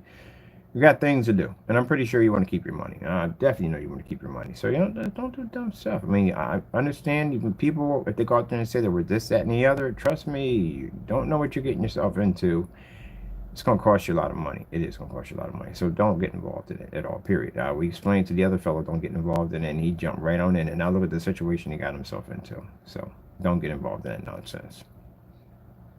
And that stuff is all tested. Do the research. Go through my channel. Research me. And if the other ones had researched my company a little better, instead of jumping on that bandwagon and prosecuting us, they'd have realized that our stuff is all tested and legit. Now with the situation they got themselves into, it's too late.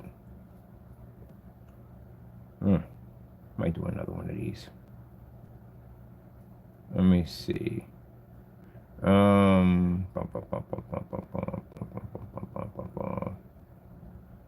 me see. Where we gotta go this way? Well, we gotta do it at Facebook, but we need to get to the page itself. This is not the page. Let me see. I want to make sure we don't hit one with customers on it. We got here. Okay, that's my search engine, where I'm going in and basically doing my updates. So I had to go through all this. I always come back to this because I'm on it right now. This is what tells you what you need to fix. So this will come up. Did the home page go through? Okay, because I had to update the Spartan. And what else we had to do? Right here, I gotta add text to all my pictures.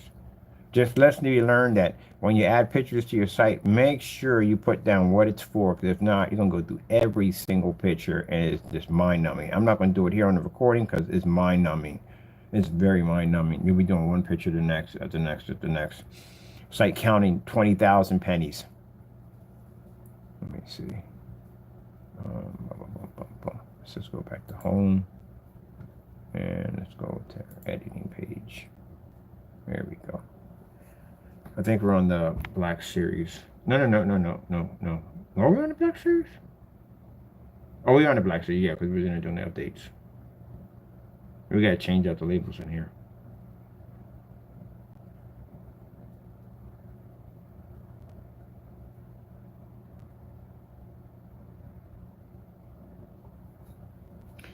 Okay, now we have the music in here because I turned the music down. Let me see. Something in the background.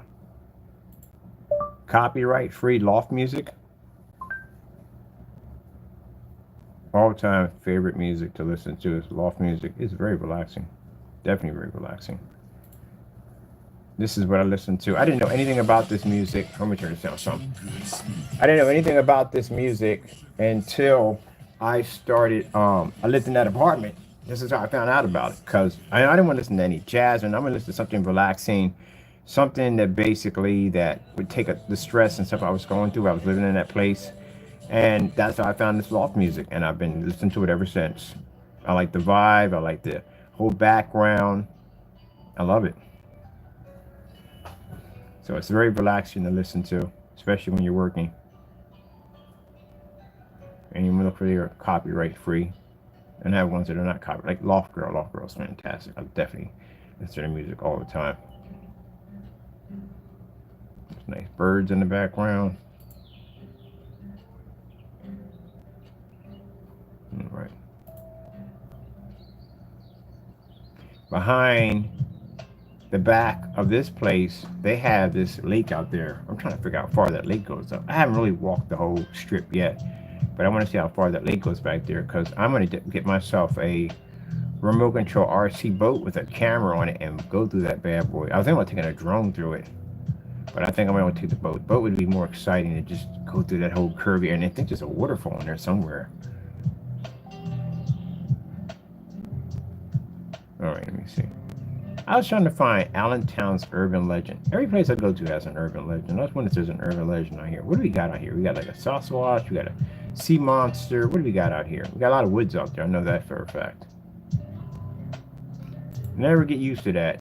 I still haven't gotten used to it yet. Just looking up and just seeing all these trees and mountains and stuff. Not used to seeing. I'm used to just seeing nothing but concrete buildings all over the place. All right, we're going to go to Marketplace because we got to change the labels out. Put the new labels. No. We're not going to the search engine optimizer. We're good on that one. Already working in that section already. So we'll go over here and change out our labels. So it's the same labels. We just added the black to it because it needs it. The guy was like, well, how do you know what color it is? Because it's not stating what it is. I mean, you know, you have on the videos that it's black. Does it say that it's black on the camera? Like, no, it doesn't. Does it really have to say, yeah, if you have one saying gunmetal, we all know what gunmetal is, but what is that? So he's actually right on that. So we just added the black to it. So I have to go in and change that out, which I should have did to begin with.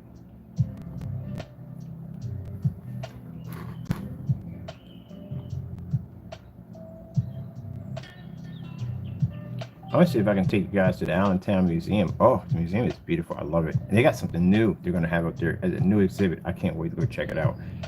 They have at the top floor, which I didn't even know they had a top floor because I was on the first, second, and third. Yeah, on the fourth floor, they got medieval weapons, armor, and all that stuff. I love that kind of stuff. So I'm definitely going to be popping back over there again. And it's free. I must have walked past that place over and over again. I'm going to get the money, go through, get the money, go through, get the money. And then got to find the time to go through and then find out it was free. And I was like, it's free? And just walked in there like, wow. Then you get a chance to explore the whole thing. Sometimes I don't explore the whole thing. I explore just a little bit. So, you know, I can go back and check out some more. And then there's this deli not too far that when you come up there, they don't do a lot of business in there. Now, their advertisement's really bad. So I'm thinking about just donating our technology to help them out. So we can do that. They got plenty of room as I look through the windows and stuff. Like, okay, got plenty of places to set projectors and stuff. So it's not hard to do. We have to do the long throws, the ultra short. That's where the ultra short throws come in handy. And we can make sandwiches dance in their window. Pretty much anything you can think of, you can do with the ad tech. You know, that's what we're going to be doing on the installment. First, they have to get the. It's interesting because when I walk in there, they redid the place. It's gorgeous, but I'm trying to figure out where these projectors are going to go. Because first thing I do have to walk through and figure out exactly where the screens are going to go through. Where we're going to put these projectors at. If there's a section where they can put them in at, that's perfect. That's really perfect. And then we can set up the screens from there. Do they have ad tech? No, they don't have ad tech.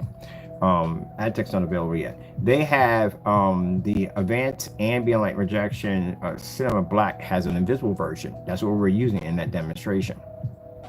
So it has an invisible version, but you can't find it on the website. It's something you have to call in. Only companies call in, and they have to get it through what do you call it? We do the invoice, but that's what they have over there. So they don't want they like the fish. The fish was a test run, but they want smoke in their windows because they have a smoke shop. It's a luxury lounge smoke shop, and they want the windows to smoke up. That's what they want, like a little cascading kind of cigar smoke. That's what they want. So that's what I'm going to be doing. I'm going to be installing the frames in for the windows, and then go from there. I'm going to be they're going to bring their own crew in to mount the projectors because I don't do projector mounts. Because they got to run the wires and all that stuff. They bring an electrician in to put the outlets in so they can plug in all the projectors and then put boxes over them. They're more professional. So that's what I'm going to be doing over there. And then later on, the downstairs area, which is freaking huge. I don't know if they're going to do it or not, but they probably are when I get down there because they always get excited when I pop in there, what I'm working on, what I'm up to. Let them know that I've got more research on the table displays, which is good. I did take a break from that because, again, the table displays were going to involve those NEC projectors, and those things are big. They're big. So you got to sitting on the table. So you don't want that. And they have wooden tables. So unless I'm going to cut the tables and put a piece of plexiglass and take the projector and flip it upside down and push it to the table, and you got hot air blowing on somebody's leg at the end of the day because it's got to go somewhere. And just going to put a duct system in. See what I mean? It's a lot of freaking prepping trying to figure out where the hot air is going to be redirected at. So the Pico projectors are perfect. So the one I have sitting over here that I had directed at the table, which I'm going to do some more demonstrations on that, is fantastic. It's a 50 lumen projector. This is all they got to get right here. One of these, or they can get, this is 50 lumens, so they can run probably like, I would have get the 300 Dells. The Dells are about 300 lumens. They're about $150 used. That's it. And they have a battery system lasts about up to about 2 hours on the battery.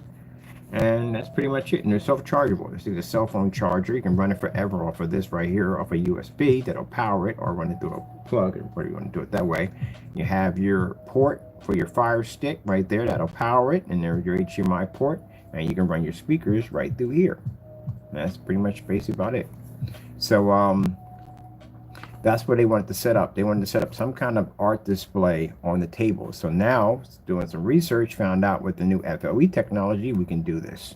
Because the FLE picks up as the higher gain, so it picks up better for the tables and stuff like that. And they can have it in a fully lit environment and not worry about the screen washing out. So they don't want a big screen. They want something like I said, a 20-inch is perfect. And then you have the table where people are eating and stuff like that, and they can watch the displays or wherever they want. So that'd be cool to do. At least I got some research in that. They were talking about putting an arcade in, so that is going to involve floor technology and gaming screens and all that stuff, the lights, which like stuff I like to work with.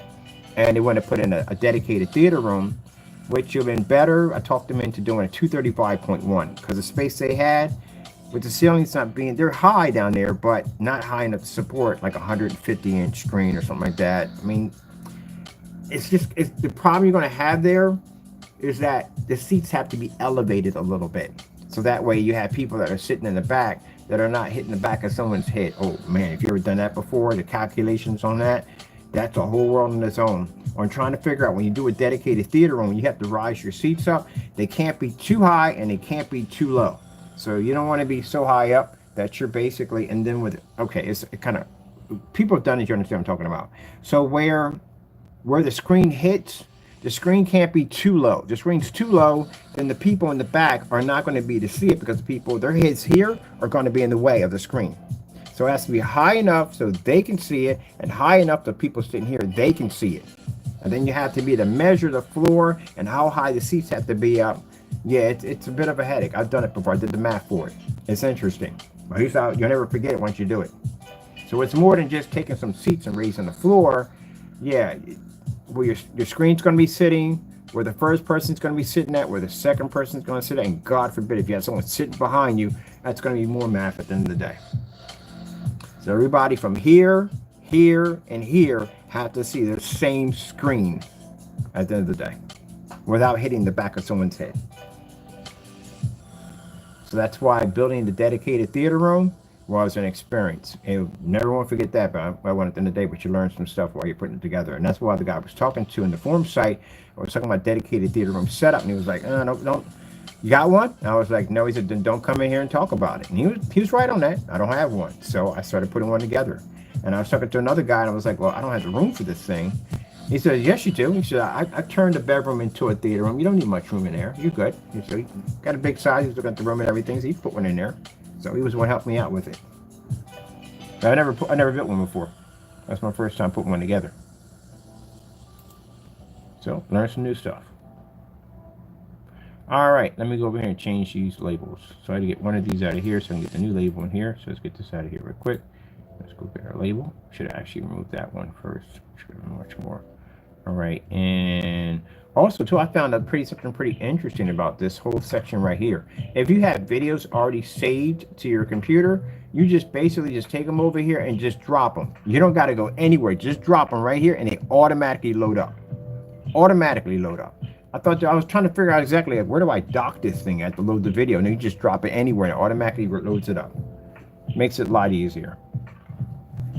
All right, so we're going to grab our new one. So we go over here, and we're going to pop over into our computer and grab the new label we just did. This is for the one that says black on it.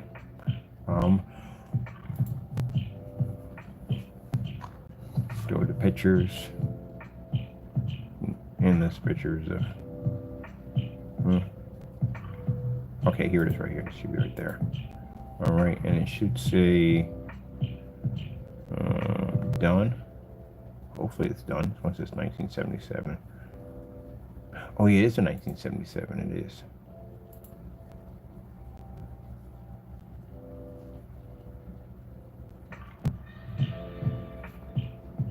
Now, for those of you thinking like, were you born 1977? No, I was born 1968.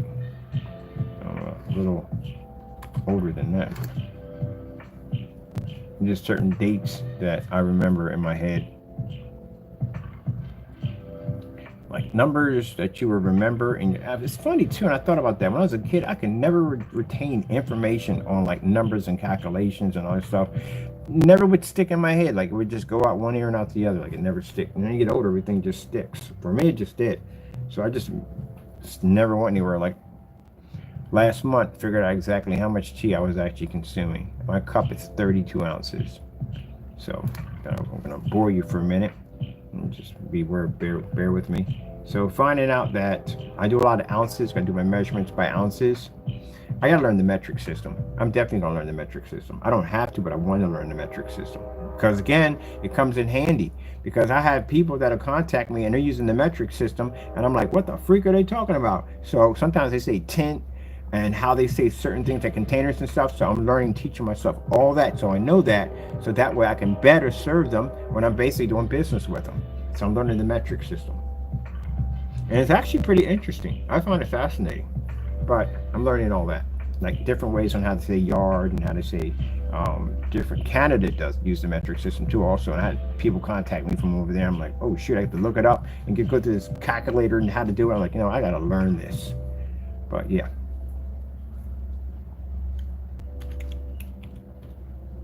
Back to edition.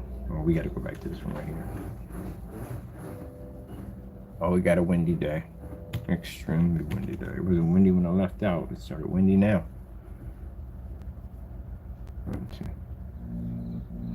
So putting this in right here, so I don't have to ever go back in and do this whole thing with the pictures again.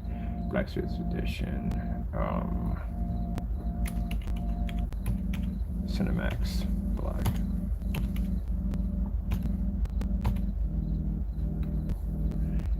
Yeah. So yeah. Curious to figure out exactly how much tea. Good thing it's caffeine free, because man, that'd be nightmarish right there. So I don't drink a normal cup of tea like most people. Most people drink about 6 ounces per cup. That's 6 ounces in tea. And a friend of mine, she was like, she's from England, real nice person. She was like, well, I have about 4 cups a day. And I'm like, that's actually pretty good. Because I drink about 5 cups in one sit. So my cup is 32 ounces. It's about a quart. I drink a quart of tea pretty much 4 times a day. So I have one in the morning, I have one in the afternoon, I have one in the evening, I have one at night. Sometimes I might have another one. But I like tea. I love tea. So I'm figuring like how many cups of tea do I drink in a day. So I found out it's like 5 cups of tea. 6 ounces are for every cup of tea, and I drink 5 of these. So I drink 5 cups. So at 32 ounces, I drink about a gallon of tea a day, equivalent to 20 cups of tea a month. No, 20 cups of tea a month. That's what I drink. She was like, good gracious. Let me see, your teacup is huge. My teacup is gigantic.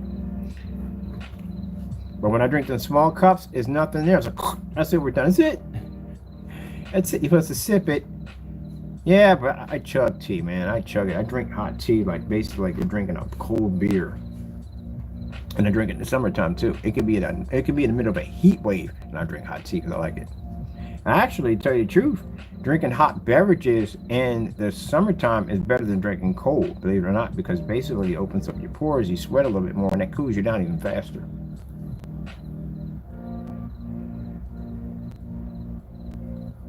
All right, let me see. Let's get this to here so it's saved.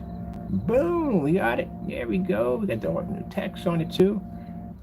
No, that's not it. Okay, this is it right here. So we have to get rid of this one. Why don't this look the same? There we go. We're gonna bring this one over here. Boom. There we go. We got it right there. It says the block. All right. Let me see. That's in there already. So let's go get the rest of them done. We'll save that, and that's ready to go. Let me see. That's the new one. We'll get this one next. Get that out of here. Here's a new one. Here it is.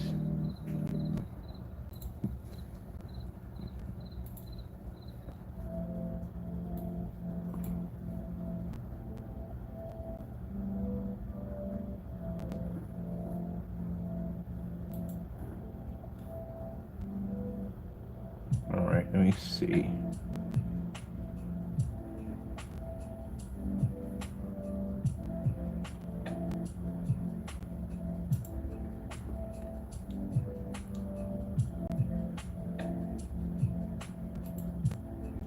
You know, majority of most bugs do not like vinegar, lemon. Some don't. Ants can't stand cinnamon. They can't stand it. The house I was living at in Heightener, we get ants from time to time would come through there. Because again, we was out in the middle of the, near the outskirts of the country, and pretty much any and every kind of bug, and at the end of the day, you was gonna find it. You definitely were gonna find it. But the ants were coming from time to time, and I can't, at the time I couldn't be around chemicals. I still don't be around chemicals. Even though my lungs are good, I don't be around chemicals. Bug spray, all that stuff, I stay far away from that. Freaking mosquito pellet, all that stuff, yeah, I don't want the chemicals on me, you know, period. But anyway, yeah, ants can't stand cinnamon. Looked it up. It's a natural way of basically getting rid of these the pests without basically poisoning your environment.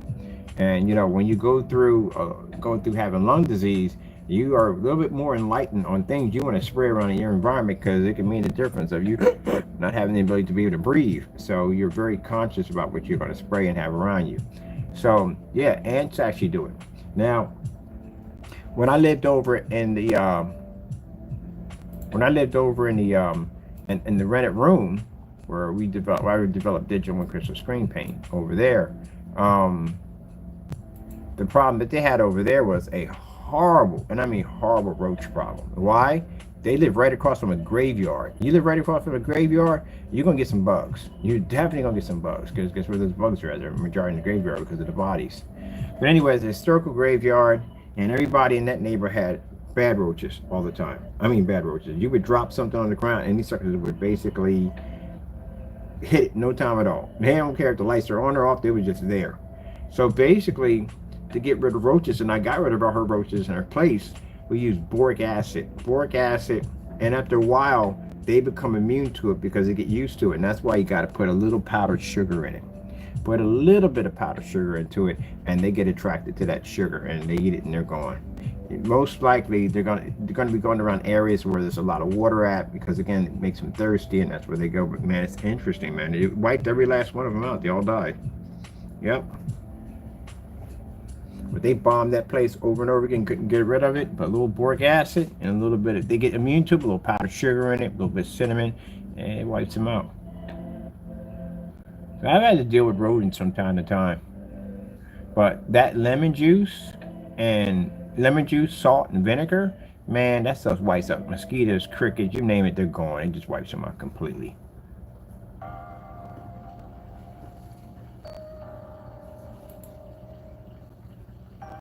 Unless you want to introduce something new to the ecosystem, which I suggest you're not doing, because then you have to worry about that nightmare. But yeah, just regular remedies and actually do the job quite nicely. And on top of that, it won't destroy the environment or like that. You have to worry about that at all whatsoever. So I kind of look for stuff like that. I'd rather use that than use chemicals.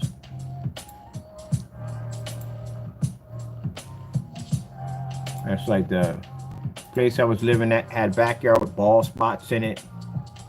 And just by feeding the everyday critters, the raccoons and possums and squirrels and everything else you could possibly name that flew through that backyard, basically they're the ones that cause the grass to grow. When you eat on that food, you gotta go somewhere. Let me see. This one is the 32. All right, so that's finished. I think I got the 24s left.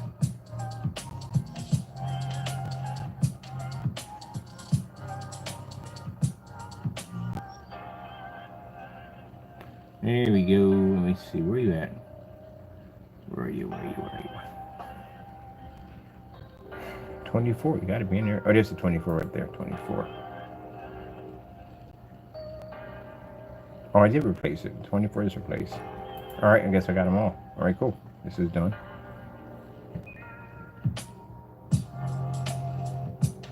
Anything else I need to do while I'm in here?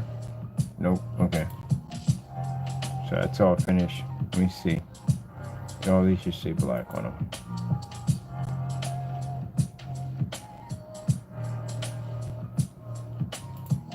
Oh, dope. Nearly forgot what I was supposed to go do. I got to change up the title because the title already says in every single one. So that has to be changed up too. I got to be out of here soon. Let me see. All right, this is the tedious part of the work.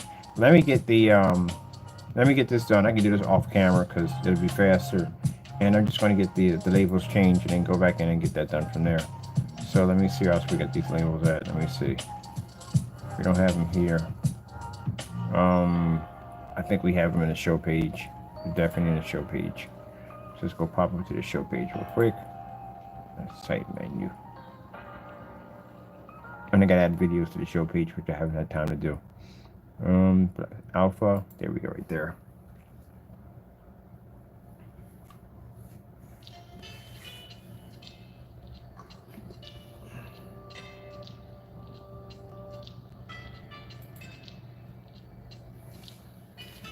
So soon we're going to have the graphic art designer, or graphic art designer, is going to start working on our artwork. I got to send over some artwork to work on for our Sugar Plum Fairy.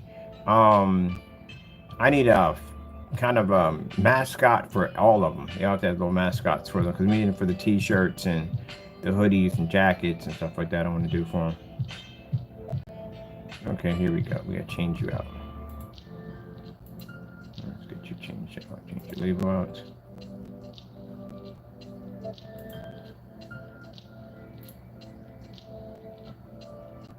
Okay. And you're looking... Oh, because the other labels were long. That's why. Okay, we gotta bring you up a little bit because you don't even look right. Why so serious? Hold on. Here we go. All right, now we gotta expand your size out a little bit. Shoot, clicking there a little better. There we go. All right, and a little bit more for the top.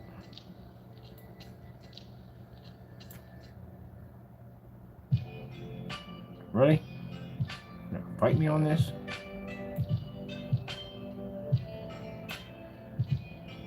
Let me see.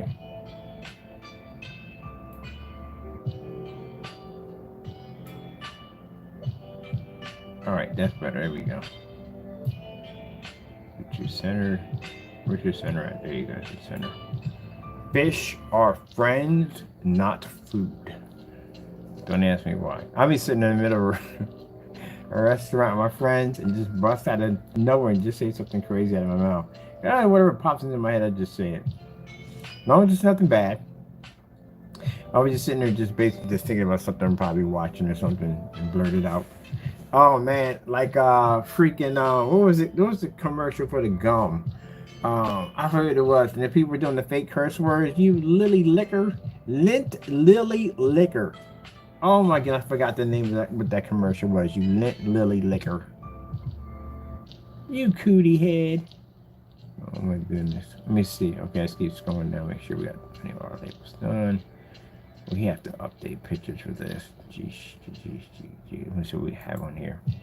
While we're in here, let's upload some more pictures. Let's see. I gotta go and update all these pictures. You lit lily liquor? What?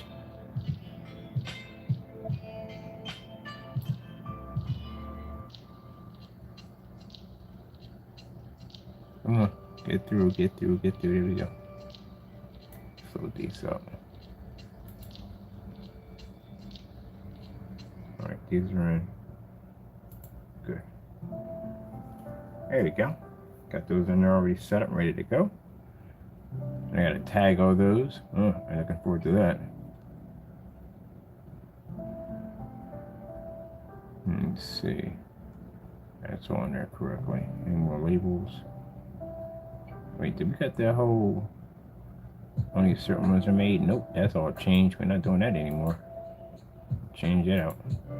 We only do 1,000 of these a month? Nope, that's virtually impossible. That is not gonna happen.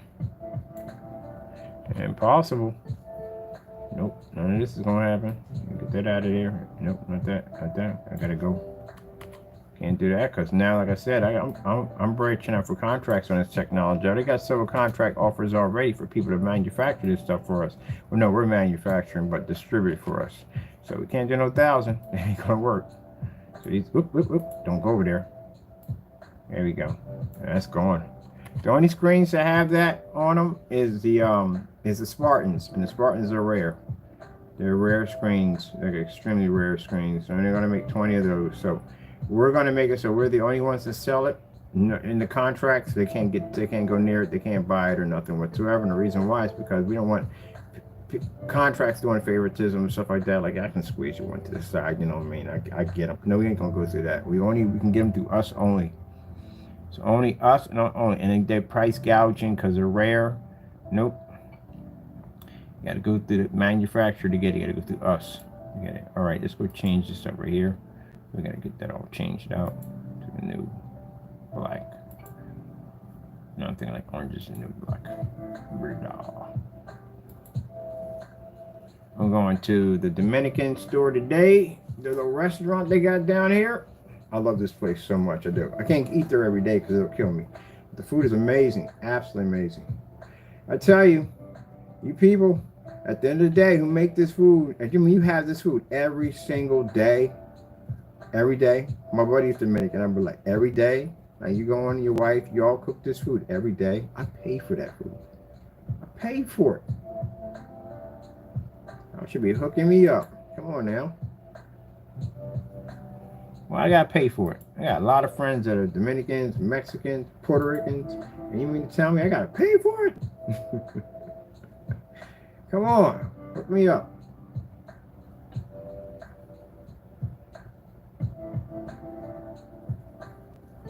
Then they asked me, like, what you like, what you want. Now, when I was in Philly, I had majority of my Dominican friends are over there. You know, Puerto Ricans, Dominicans, Mexicans, they're all over in that section. We got a lot down here in Allentown. Allentown got a lot of Dominicans down here. And a lot of everybody down here, but I bump into a lot of them. And yeah, I'm like, y'all gotta hook me up. I'll pay for that food at the end of the day. And I tip. I'm always tipping $10. 10. People say, what you tip? I tip $20. That's what I tip. My normal tip is $20.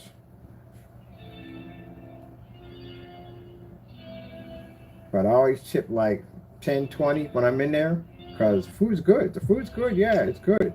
Some people don't want to give out that. I guess it's each his own, but I tip 20.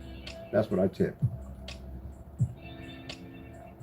And then that's why there's one place where I was ordering my food through and it was coming to the house. I was giving them $20 every time they came through. Here go 20, here go 20, here go 20. And my ex was like, why you tip so high? It's not tipping so high. It's a good service. They got to drive out here and drop off my food and all that. And they do get paid in tips. So, and then every time we go to order, my food would always be on time because that $20 tip was always waiting. Always hooked them up. They hooked me up. They hooked me. I hooked them up. And one time we was in the sneaker store, and it was like we're ordering food. And my buddy, he's a little cheap. I mean, he's cheap. Like, y'all love him and all, but he's a little cheap. Can't get nobody no 50 cents on a tip. Come on. That's just, you might just give him nothing. That's 50 cents an insult. So the guy came in, bought our food. He bought our food, and TK gave him 50 cents, and I gave him $20. So the guy looked like, my man, I see where you coming from. I see you coming from. I said, nah, every time you come through, you bring my food through, I'll give you 20 every time you come through. So my food come down, I always had extra. Always had extra. I don't know if we knew the chef or what was going on in there, but I always had extra. Got extra hamburger, order a hamburger, get a slice of pizza, order fries, get something else with it. Always get something extra every single time. And my food was always on time. It was hot. TK on the other hand, the mustard hamburger. Oh man, that was a hilarious day, man. A mustard, he had so much mustard. I mean, they shouldn't have did that. It was wrong and all, but it was funny. He deserved a $50 tip. It was so much mustard on his hamburger, you could literally smell it before he actually took it out of the bag. He said, "Oh, this is awful, yo." I said, "Man, look, man, you should just give. You don't gotta give him 20. I don't want to give him $20 a year, but just give him at least $2 or $3. That's better than 50 cents. 50 cents is an insult." So started giving them a couple of dollars, and things got a little better for them. Yeah, you just gotta treat people with more respect. They deserve that. Some people said they don't want to tip because they're already working. They get paid off tips. So if the Lord is blessing me at the end of the day to make that extra money, then I pass it along. So when I walk in there, I pay him. I always keep a good maybe $20, $30 in my pocket when I walk out the door, because you never know, you might bump into somebody that need it. Somebody didn't have eat yet. Somebody had no food in their stomach. You'd be surprised. That's why I say be careful about when somebody asks for something. I mean, at the end of the day, look, if they're, my friends say, well, how do you know they're not drug users? Look, I'm going to give them that money. I tell them at the end of the day, it's between you and God. If the Lord tells me to give you that money, I'm going to give you that money. And I'm not going to sit there and question him. He tells me to do it, I go do it. At the end of the day, I'm not worried about if you go out and spend that money on something you're not supposed to spend it on. That's between you and God at the end of the day. I got nothing to do with that at all, period. I'm just doing what he tells me to do. So people, at the end of the day, you got to understand, when you got somebody out there, people got to prejudge, oh, maybe this, that, and the other. It's not your place to judge at the end of the day. Because that could easily be you, very easily. You think your comfortable job is stable, everything you got, everything can collapse just like that. You can lose everything and end up homeless. And some of these people ended up that way. Some people chose to be that way. Some people ended up that way. It ran on hard times. So don't judge everybody like that, thinking because of this, that, and the other, because you don't know that person at the end of the day. You don't know anything about them. What gives you the right to judge them? I can't stand people who do that. When you see them people down there at Kensington and people laugh and joke about that, you got to look at these people today. They were kids at one point. They were babies at one point. Somewhere along the line, something didn't go right, and they ended up in that situation. Instead of tearing them down, try to help them out. Because again, karma's an interesting thing. You can easily end up in that situation. Sometimes you'll have to walk through someone's shoes in order to understand what they go through. So careful how you basically treat people at the end of the day. My mom used to always say that, be careful how you treat people, because you never know when you're entertaining angels, because angels do come down and they basically do exert man. So when I see people out there and they got nothing to eat or they need something, you know what I mean? Even if it's my last dollar at the end of the day, I give it to them, because I know God's always going to bless me with more. So it's not hard for me to get my last, because I always know I'm going to be blessed. But yeah, you gotta treat people with respect. That's all to it. So I always keep a few dollars on me when I go out, so that way I can get somebody something to eat or help somebody out. You never know. Somebody might need help, and you might be the right person at the right time. You never know. I don't understand how people record themselves doing it. I don't get that part at all. Period. If you're gonna do a good deed, do a good deed. Don't basically do it for hits or basically to be recognized. You know, some of the biggest heroes are not even recognized. They're not even known. So to record yourself doing a good deed, it's not even a good deed anymore. Now, if someone records you doing that good deed and you have no control of that situation, that's a different story. But if you record yourself doing that good deed, then it's not considered to be a good deed. It's something you're doing to get a little popularity. That's what it's for. Now, if you have a charity group and that's something that you do and you help people out, you're doing that and you record what you do, basically, because you want to show that you're basically about that life at the end of the day, I can understand that part too. But some people do it for a little bit of clout. Even though you are helping somebody out at the end of the day, but still.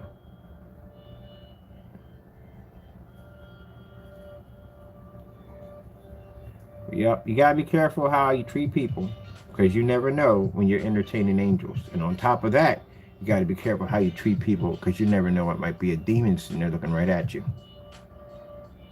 Careful how you treat people. You don't know what you're walking into when you're out there. Let's see. We'll get the rest of these labels done. The world's an old place.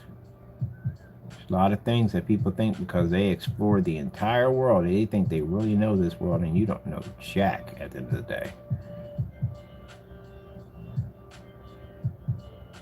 There's a lot of things about this world that are real different.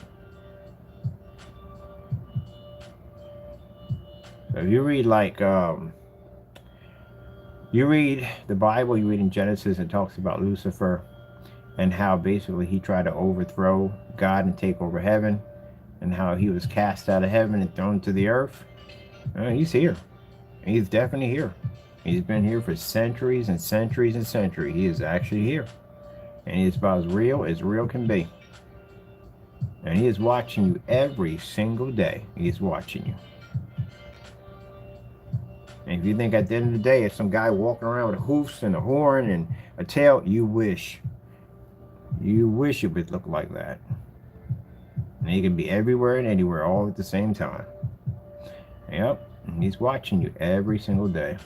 But you gotta make sure that's why you pray. Walk out that door. God has your back, because God is also watching you too also. And he's watching him. Let me see. I think we got all the labels on it. Just had 2 labels on there. That's where we had more than that. Oh, we had the 2 down there. That was basically about it. And we had these. We replaced these already. These are already done. Yeah, we're finished. So that's done. Yippee-ki-yay! I got to change the one. Oh, yeah, the header has to be changed. Has to be taken out. We did 2 hours on this already. Yeah, the updates, they always take time. They take time. That's 2 hours. And I still got to go somewhere in a few and take care of some other business. All right, we got that updated, so that's goody gumdrops. Let me go publish this, so that's done. Oh.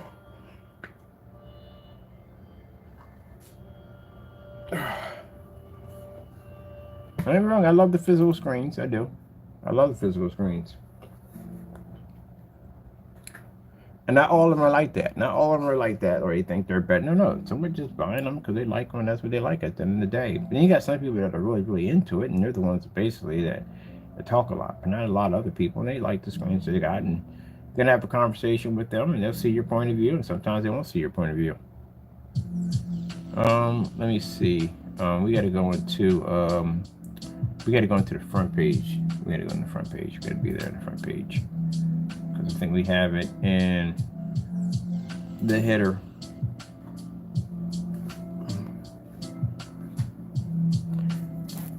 Let me show you something. This right here is my Bible. Yeah. It's been with me for a long time. Can't even see the word where it says the Holy Bible in anymore. It's my book. See how falling apart it is? That shows I use my book. So my pages. It shows when a man uses his book.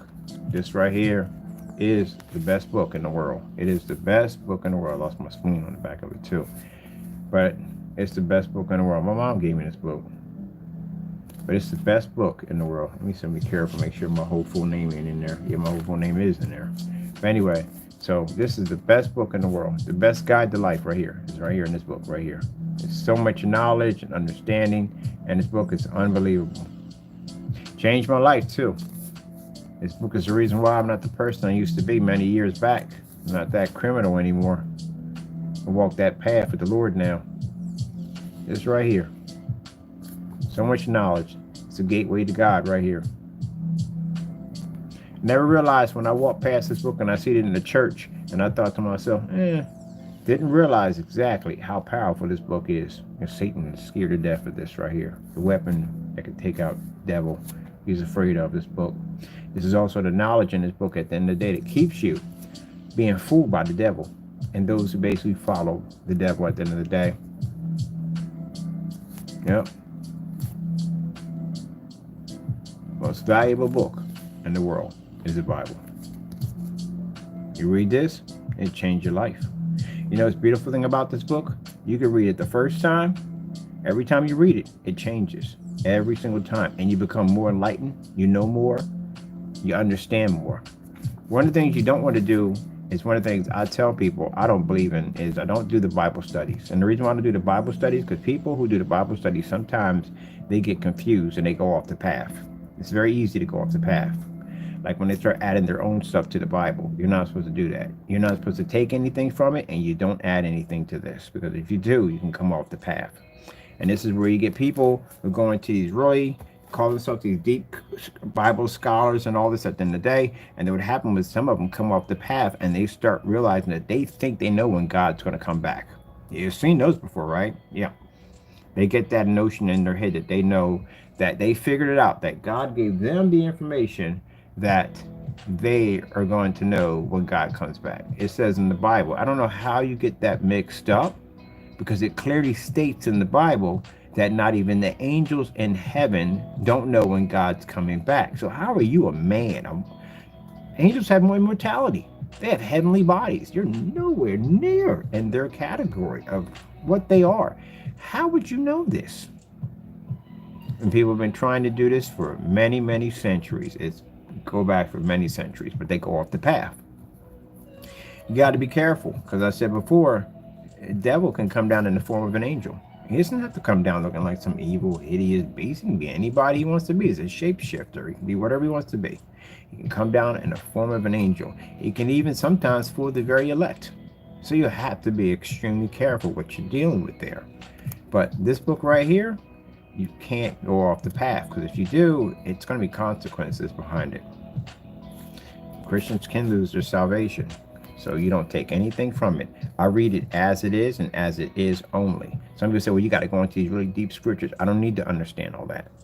What God put in this book is all I need to understand. He put enough of it in here for me to understand what I need to know to get closer to him. That's all I need.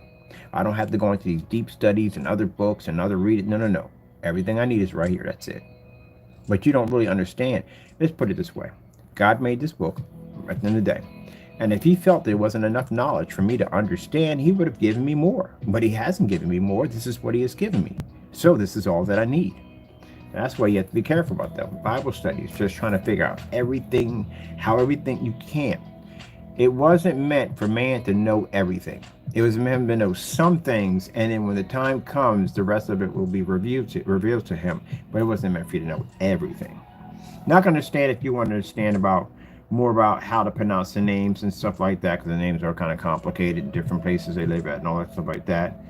But for me, I feel it's dangerous if I try to dip a little farther into it or try to understand the reason why, which I don't know. I have to know the reason why. The Lord already told me the reason why. If he told me, okay, Jesus hung on the cross for our sins, and I got to think, well, what was going through? I got to go a little deeper than that. I don't have to go deeper than that. He explained to me enough right there. Then people sit there and say, well, man wrote the Bible. No, man wrote the Bible, but he was actually guided by God. He was by divine heavenly spirits. He was actually directed by God to actually write the book. So God basically gave him the ability to write this book and what needed to be written in the book. And that's what I believe at the end of the day. Because if you look at Noah built the ark. God did build the ark, but Noah, he used Noah to build the ark. He gave Noah the information how to put the ark together, how to assemble it, how to get the animals and all that. And yeah, some people sit there and say, well, how in the world do the animals not kill each other? Again, you're thinking on your level. You don't think on God's level. If you look at Daniel, when they threw Daniel in the pit with the lions, or they're expecting for the lions to consume him, to eat him. No, God shut the mouth of the lions so they couldn't eat Daniel. They couldn't kill him at all. God controls everything.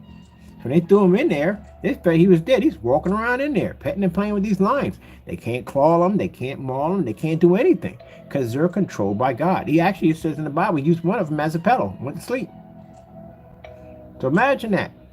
That's God's disciple right there. And imagine what they went through. Ooh, they went through some stuff. But imagine, you go there and they basically, the soldiers gather you up and they throw you in jail and they try to execute you. And they throw you into the lion pit. And imagine the faith you have to have. And he knew he wasn't going to die. He wasn't going to die at all because God told him he wasn't going to die. You're going to go do this and this for me, and you are not going to die. No one can kill you. And they threw him in that lion pit. They came back. They expect for him to be walking around. Daniel. It's not David. Daniel. I got him mixed up. David and Daniel and the lions. So Daniel's in there walking around, and they're looking at him like, okay. They even tried to set him. When they tried to set him on fire, we tried to burn one, and he was walking around it. Yeah. Yes, sirree. My great understanding was Saul. That was mine right there, because when I came out, let me see, I'm in the whatchamacallit. We got to be on the intro page for this.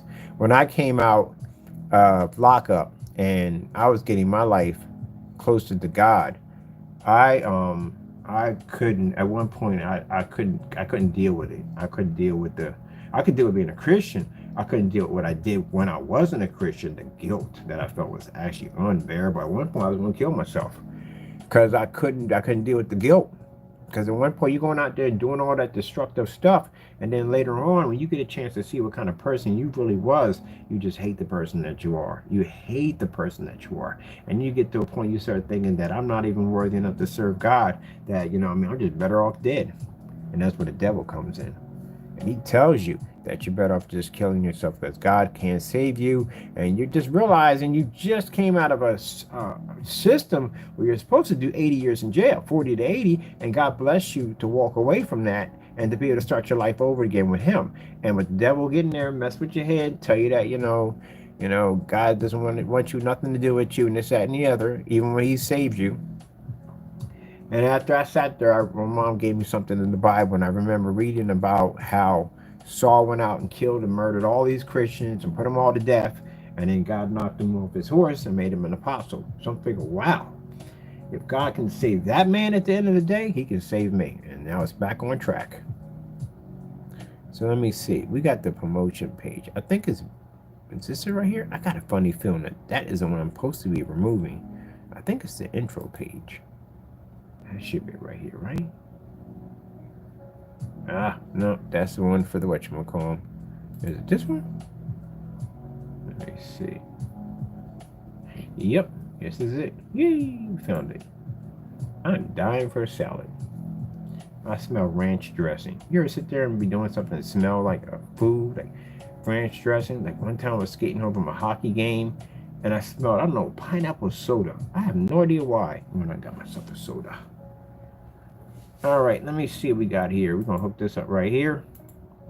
And you just walk outside, you smell something like, oh, man, you got an urge for it. I happened to a couple of times. I remember walking out, we just went on a date. And it was pretty late, about 10 o'clock. And I don't know why I smelled cookies.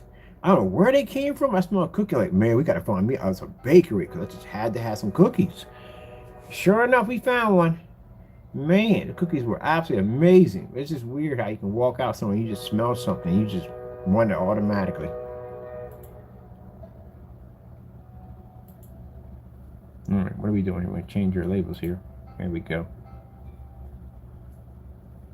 Spaghetti Warehouse. I've been to Spaghetti Warehouse a couple of times. Man, I told you I love Italian food.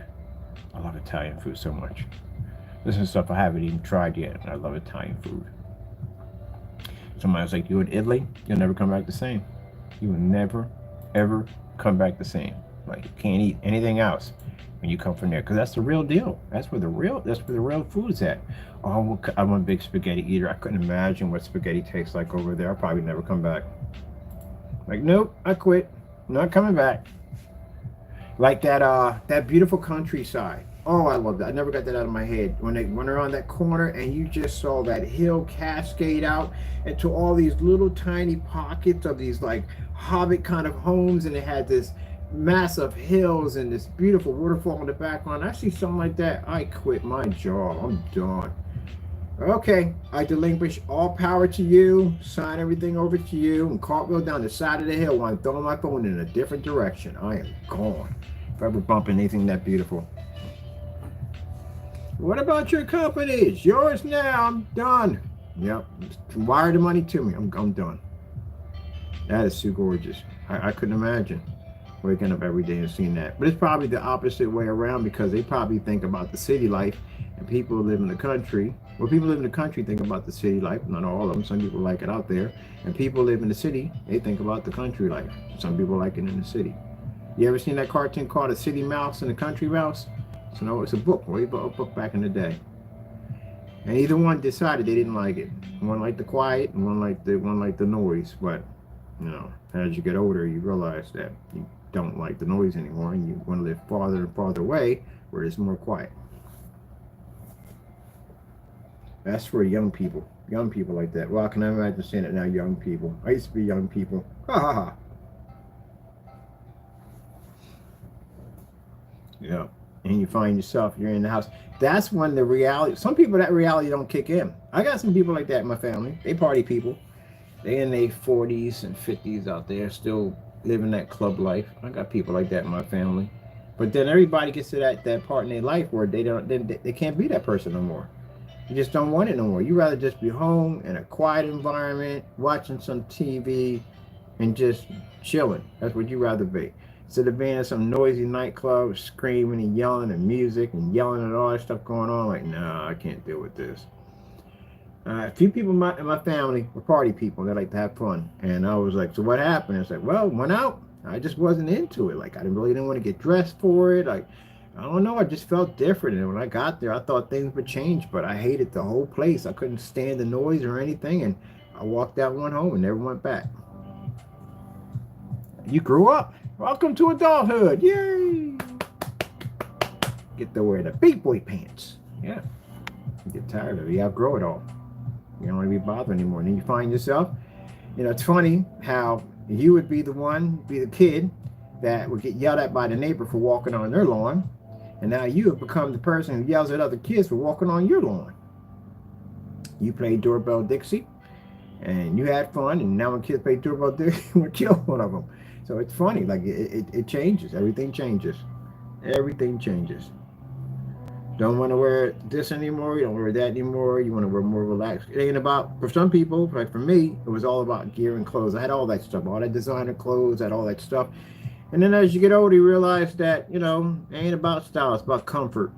Good pair of shoes or some boots and whatever. And nice t-shirt, especially when it's been washed multiple times. It's nice and soft and it's comfortable. You just don't want to, it ain't about style anymore. It's about comfort. I gave up jeans a long time ago. I wear cargos all now. I like wearing cargos. They're comfortable and they got a lot of pockets.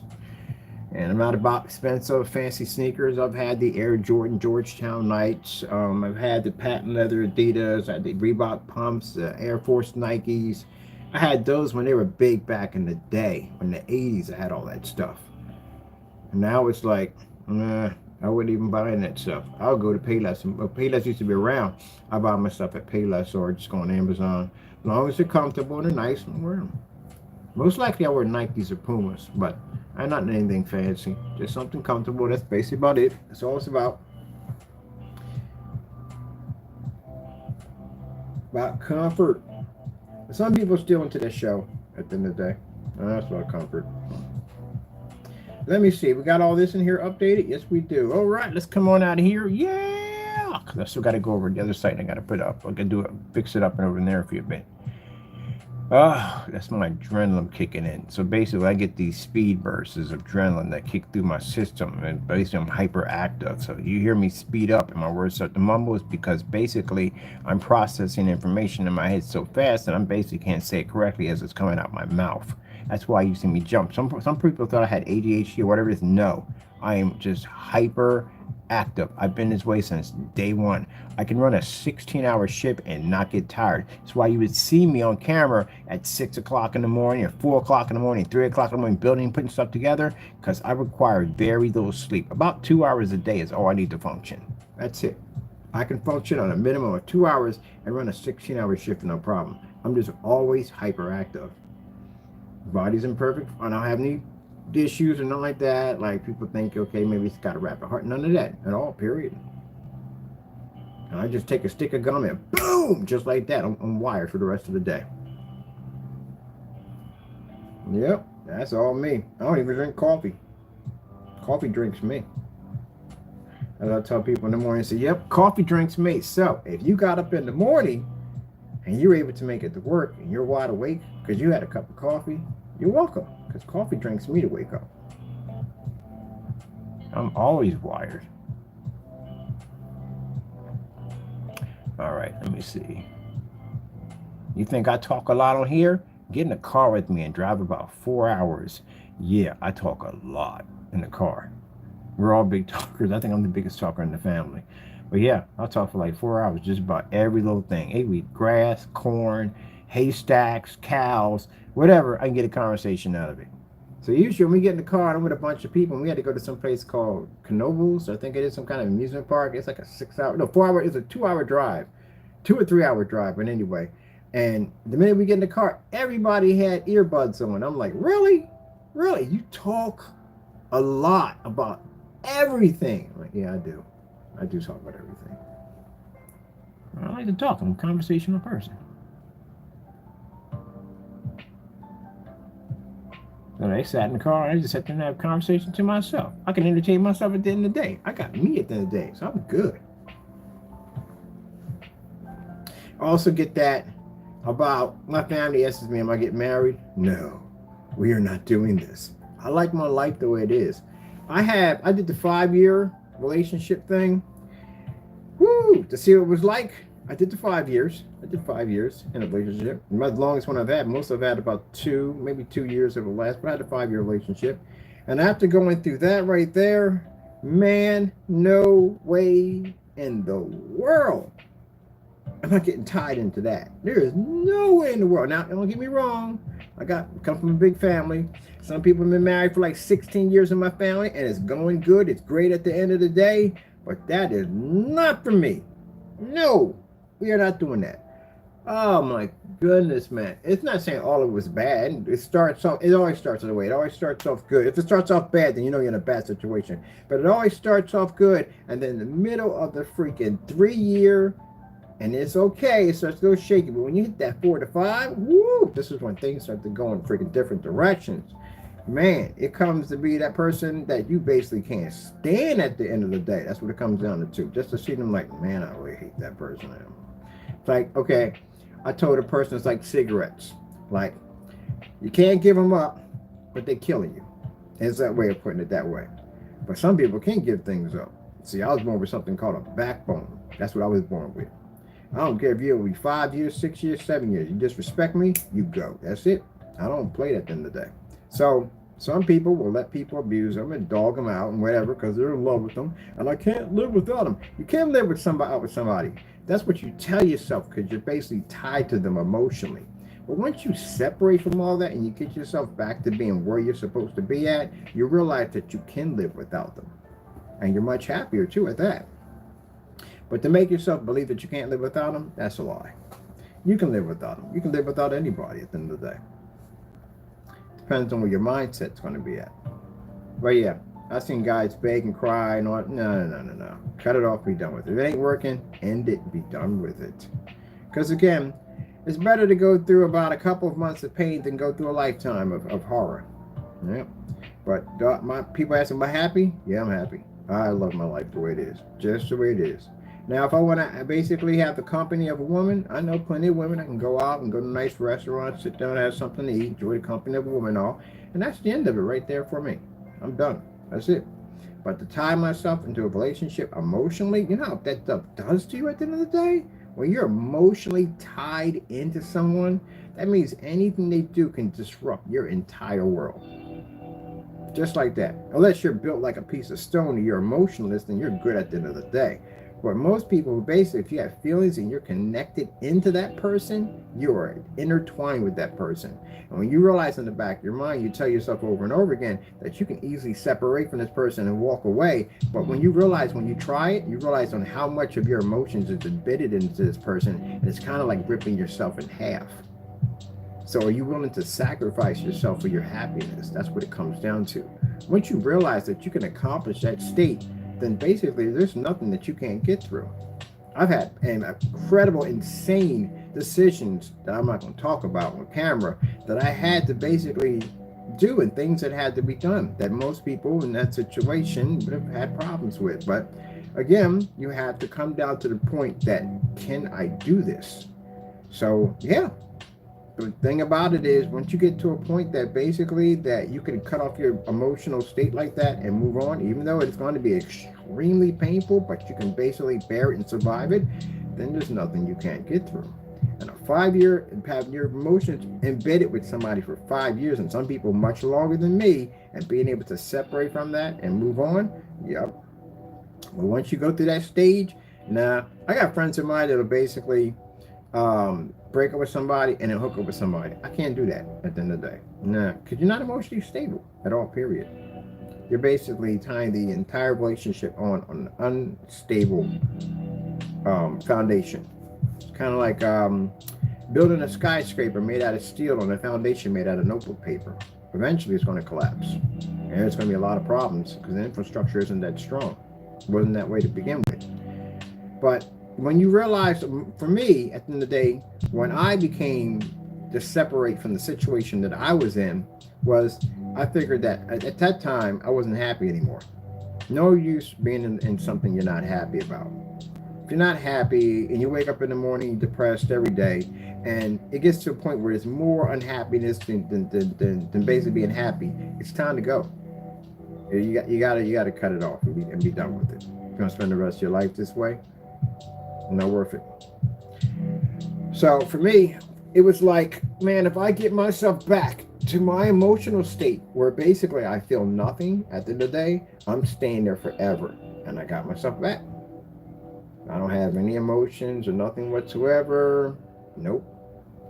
Because now when I see beautiful women, for me, it's like, okay, we'll go out and chill and eat and have some fun. But emotionally, tie myself to you, it'll never happen in a million years. It won't happen. Nope. And no, I don't do that because, again, fornication is a sin. So no, you're not supposed to do that either. You're supposed to be married before you do that. Which I should have been married before I did that. But if I married that person, oh, good gracious, that nightmare behind that one right there alone by itself and divorce. Yeah. So I'm glad it never happened. But anyway, yeah. When you're emotionally tied in, well, I remember when we get into arguments and I couldn't even work that day. Like when I would wake up in the morning, ready, fired up to go to work and everything, and in one simple, stupid argument, and basically looking like the relationship was going to crash and burn at that day, I couldn't even work or function correctly behind camera, do the things I couldn't do at 100% because I was emotionally tied into somebody else's emotions, and I'm pretty sure it was vice versa.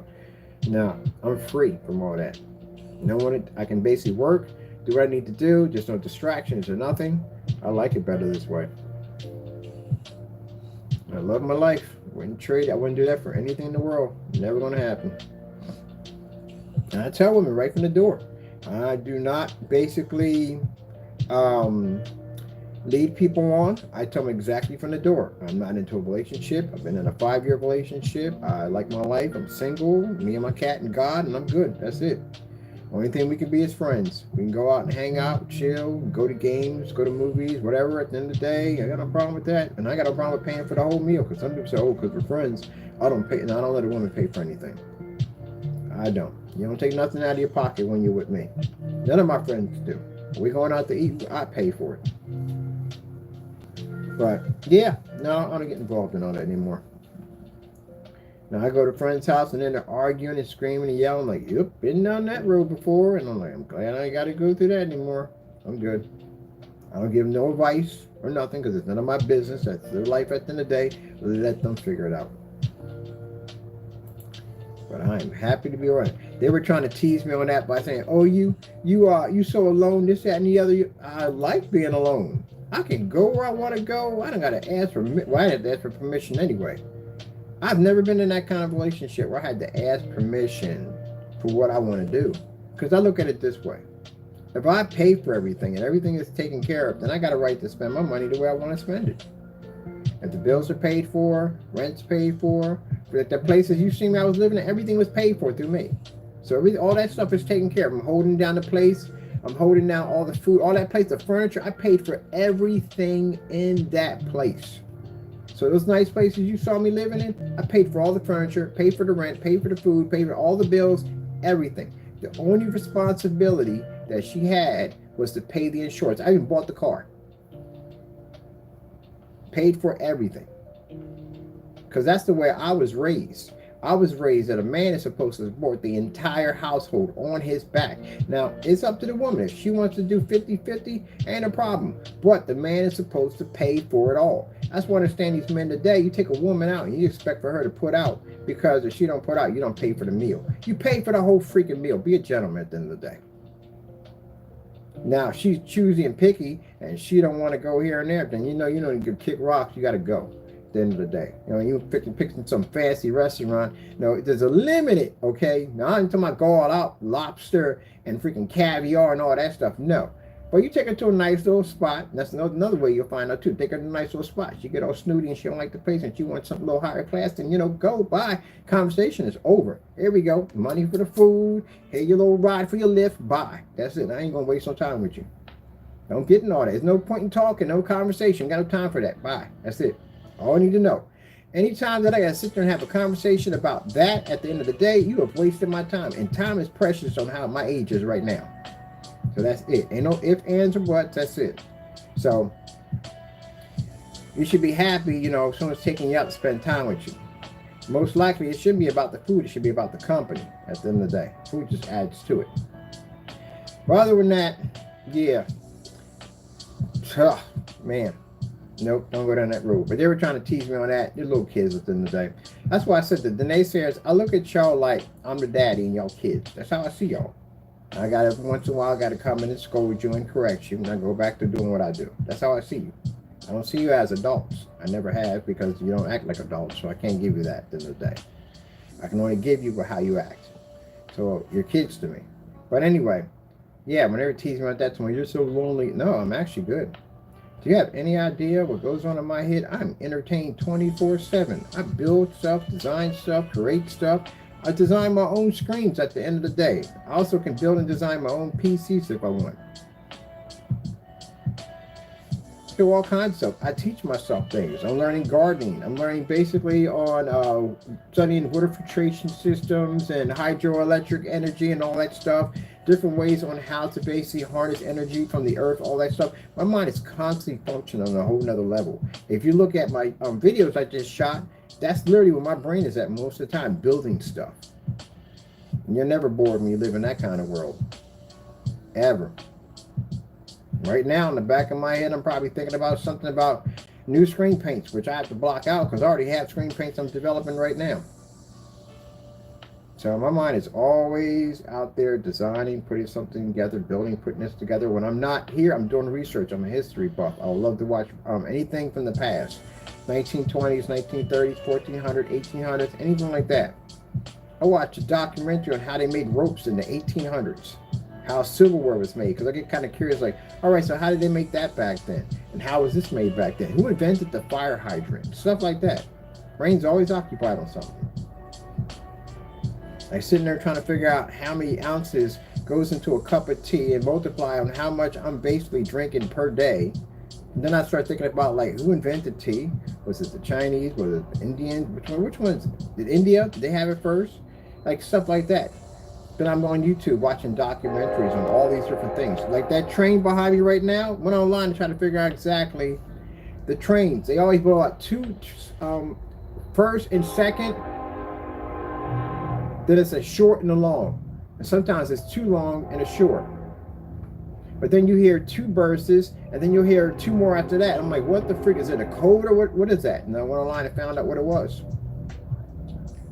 A train horn can be heard from 6 to 8 miles. Do you have any idea how far that is? That is freaking crazy. So if you're sitting up there 6 to 8 miles, you can hear a train horn. And you mean to tell me that you couldn't hear that thing coming before you crossed across tracks? Yeah. You gotta be kidding me. So now every time I see that, that's what pops into my head exactly about these trains. I educate myself constantly all the time. Inventors. I'm obsessed with inventors, especially from that older era, because I'm always interested in exactly the struggles and everything they had to go through. I was always curious about the first radio, first phones, first TVs. Where did it all start from? Where did it all begin from? It's really interesting, and I watch hours and hours and hours of documentaries. Greek mythology, I'm a big fan on that. And you watch basically the history of the Roman Empire. We go through that, it's like an 8-hour documentary. It was freaking fascinating as I don't know what. They're extremely advanced. They were extremely advanced for their century, but they were also too deeply corrupt with power. And that's what their downfall became. They murdered each other left and right. You know, in the handshakes that they had, basically, they would reach out and they would grab each other by the wrist and they would handshake each other. And you know what that was for? It's because that way they could feel to see if the person had a dagger underneath their cloak or underneath their sleeve. They had a dagger there, they could feel it. It was a handshake of trust. So if you were to go handshake somebody and they denied it, chances are they had a dagger there, they're going to poke you in the back. But that's what that was for. That handshake was like a way of trust. A2 Brute. Yep.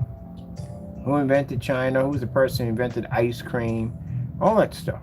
Because you look around and you see stuff like, okay, where did plastic come out? Who made glass? You imagine if glass never existed and we had to use chicken wire for a freaking windshield? Oh my goodness, that'd be horrible. You come out of the car like, yeah, we about to go eat. No, I'm good. I just ate. Had a huge bug just flew up and I'm good. Oh, that'd be hilarious. If you had chicken wire for freaking a front windshield. Oh, I would cry laughing. Or a screen door. Maybe something up there. Yeah, it's funny. Or basically, you know what? Medieval. I love medieval history. Some of that stuff got a little weird. It did. It got the dungeons and stuff. It was just too much for me. And then you read about traveling, like how people traveled on boats. It's pretty depressing. That's depressing. I like to watch something called Dark History, and it's the stuff that you can't get in school. In school, they give you the light version of history. They don't give you the real version. You get the light version. You tell you the dark version. I'm like, Jack, come on, dude. Things are kind of jacked up. Yeah, it's pretty bad. Pretty bad. But the ones on basically boat travel was absolutely horrible. It was. I couldn't take it. I couldn't even do the whole document. It was really bad. I ain't gonna talk about it, but it's pretty jacked up. But how people, I'm not laughing about that, but how people basically stored their food, refrigeration unit. A lot of people died from food poisoning, E. coli, and all kinds of stuff, salmonella, stuff like that. But people thought, when you look at a castle, they thought castles are like frozen, like this enchanted building, you know what I mean, where the halls were glistening with marble and everything was beautiful. You look up the history on castles and you read about that, and yeah, you find out that castles weren't exactly what you thought they were. So bottom line is, castles were cold and damp. Mind you, they didn't have the insulation that you have today, they didn't have the technology, and very few people had glass. And plumbing was another issue too. Castles didn't have very good plumbing. Maybe the rich would have, I mean the king and his wife would have it, but the servants and their concubines and all that, they didn't have that. Mind you, for each person, no ruler noble that was in that building had their own set of servants that took care of them. So pretty much there wasn't a lot of bathrooms in the place. So if you had to go to the bathroom, chances are you were going to be defecating and urinating in some of the hallways and back corners of this establishment, and that means the place had an unforgettable stench to it. And also consider the fact that the rodent problems with rats and everything else, because again, kind of hard to store food and all that stuff, so you would have rats and maggots and everything else you could possibly think of crawling around in this place. And again, like I said, cold and damp. So when I read through all that, the guy was like, well, they didn't have a lot of plumbing. And consider the fact that, you know, maybe the king's quarters, he would have some type of plumbing, but and it wouldn't be the kind of plumbing you would think, like not that kind of plumbing, like something going into a well. But anyway, so they would have something, but you're talking about all the other people that actually lived in the castle along with these people, because they had a bunch of servants with them. And then you got the cooks and all that stuff, the guards and all that stuff. So there had to be some other place to go, which was in the castle. And then keep in mind, hygiene wasn't all that great back then either, because you didn't have all the stuff we have now. Back then in some places, I think, I'm not going to tell what country, they probably get offended on this one. But anyway, some people would believe that the extra layers of dirt that you would have on your skin would actually be some kind of like protection against viruses and germs and stuff like that. So people didn't wash a lot because they didn't have plumbing. Unless you live next to a lake, then, you know, kudos to you. But most people didn't have that. Well, it was really interesting to watch. That's why if you look at some of the places, they have this huge They have a pitcher and they have a huge basin. Yeah. Oh, my goodness. I swear that was a nasty thing I read. So basically, in some of these places, like in the 1800s, where or 15 or 18, it was 14, 15 to 1800s, wherever they were. Anyway, so much happened in the 1700s. But anyway, when people went to the bathroom in these units, they would throw these things out the window, and you could be walking by and get hit with this stuff. Oh man, it must have been an interesting time. But I like that particular eras because that's when inventing was actually inventing. Because again, you didn't have all this stuff, power, and you didn't have all this cool stuff at the end of the day. This is where people were really inventing power, electricity. You didn't have to have candles burning in your home anymore. You can have actual heat, all that stuff like that. I find that stuff like crazy and fascinating. Let me get this done because I ain't turning into a chatty catty. And I got to be out of here. I got things to do today. I already spent like almost 3 hours into this. All right. I think that's the only place that has it. Oh, the front header has it. All right, let's go there. I still got to go to my page. That's done. And I got to go to... Let me see. We need the... Where's it at?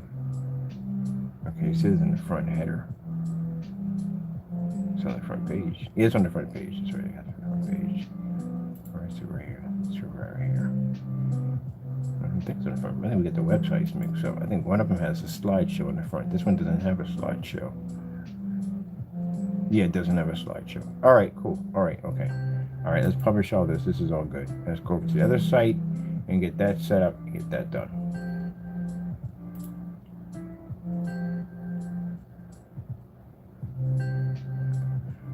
Oh man, am I gonna be able to get back to that? I'm pretty sure I can get back to that. All right, I'll do this another time because again, I have to go in there and finish. No. I can save it and just figure out where I started from. I gotta get this done now because if I don't, I'll forget it and I have to get those labels changed over because it's only on the other site where the Gunmetal's gonna be available. Let me see. I had to come in here and I gotta log out.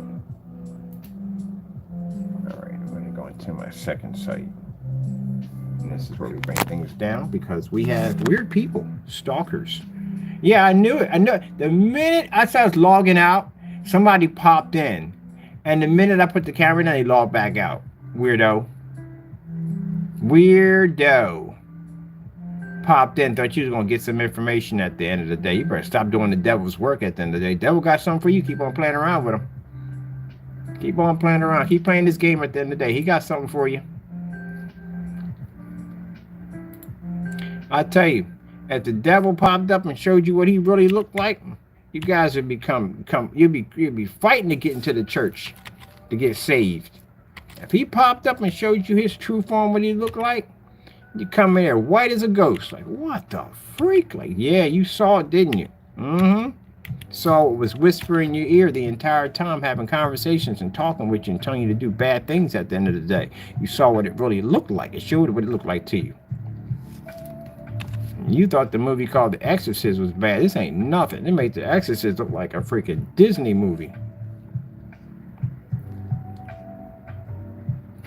That was a true story, by the way. That was an actual true story. Yep. But, yeah. You even knew what that thing looked like, and I hope you never do find out what it looks like. But, if you basically don't get saved, you'll figure out what it looks like sooner or later if you go to that lake of fire. Yep. That's where you'll go.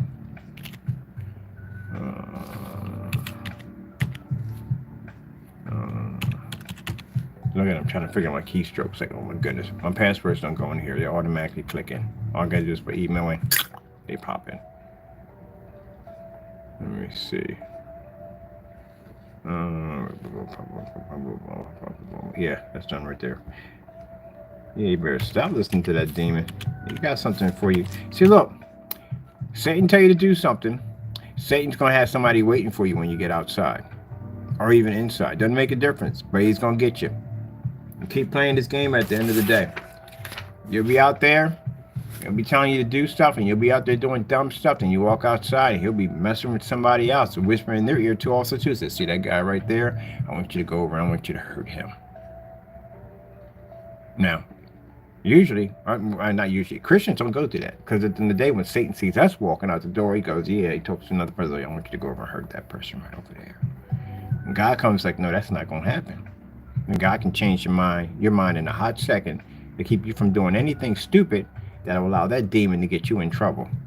So by blocking you from going out and hurting a Christian at the end of the day, he's also too saving your life. Because again, Christian could be carrying. And at the end of the day, telling me that I don't have to discharge my side, because again, that I'm already protected. So I don't think about that when I walk out the door. I just have it on me because I'm used to having it on me all the time. But just think of the situation, how bad that could go wrong. If you look behind that image right there. Or he could tell you to go out and get somebody who may not be a Christian, and they could carry side, and they could actually use it on you. Well, I'm going to use mine. Basically, I defend myself at the end of the day. But, yeah. So, devil tells you to go do something. God doesn't stop it. That person walks over, and he gets shot, and they may die in the process, and then they have to go into hell, and the devil got them already. And the person I'm licensed to carry, and basically, again, as I said before, I'm defending myself, so I ain't going anywhere. So I'll continue on with life, and you'll be down in purgatory. It ain't worth it. Or, better yet, God does come in and stops the devil from you doing something stupid, and then I go about my merry way, you go about your merry way, and he just sit in the corner upset and angry because he didn't get his way. There you go. And on top of that, that keeps you from getting in trouble. And then you got another day or whatever to find God and get your life together so you don't end up in that situation over in purgatory. And that's how that demon thinks at the end of the day. Always playing little games to try to twist things up to get people into situations that they can't get out of. But he's all about collecting souls. That's what he's about. You understand, there is something bigger than your life at the end of the day. Your life that you go through, I don't care if you're rich, I don't care if you're poor, what you are at the end of the day. There's something going on bigger. It's basically the beginning of our beginning. And I'm not saying I know when God's coming back, because I don't know. I don't know anything at all, period. I do know in the Bible that it speaks about the last days, and it talks about how the devil is collecting his souls for his army. That's what I know. So he's here collecting.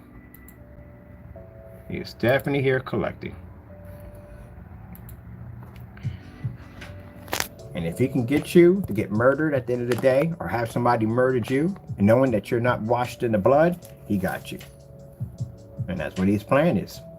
So when you're out there walking around and you don't have that blood of Christ on you, he's basically planning to try to kill you. Some way, somehow, he's trying to get rid of you. So that way, you can basically pass over to the next life unsaved.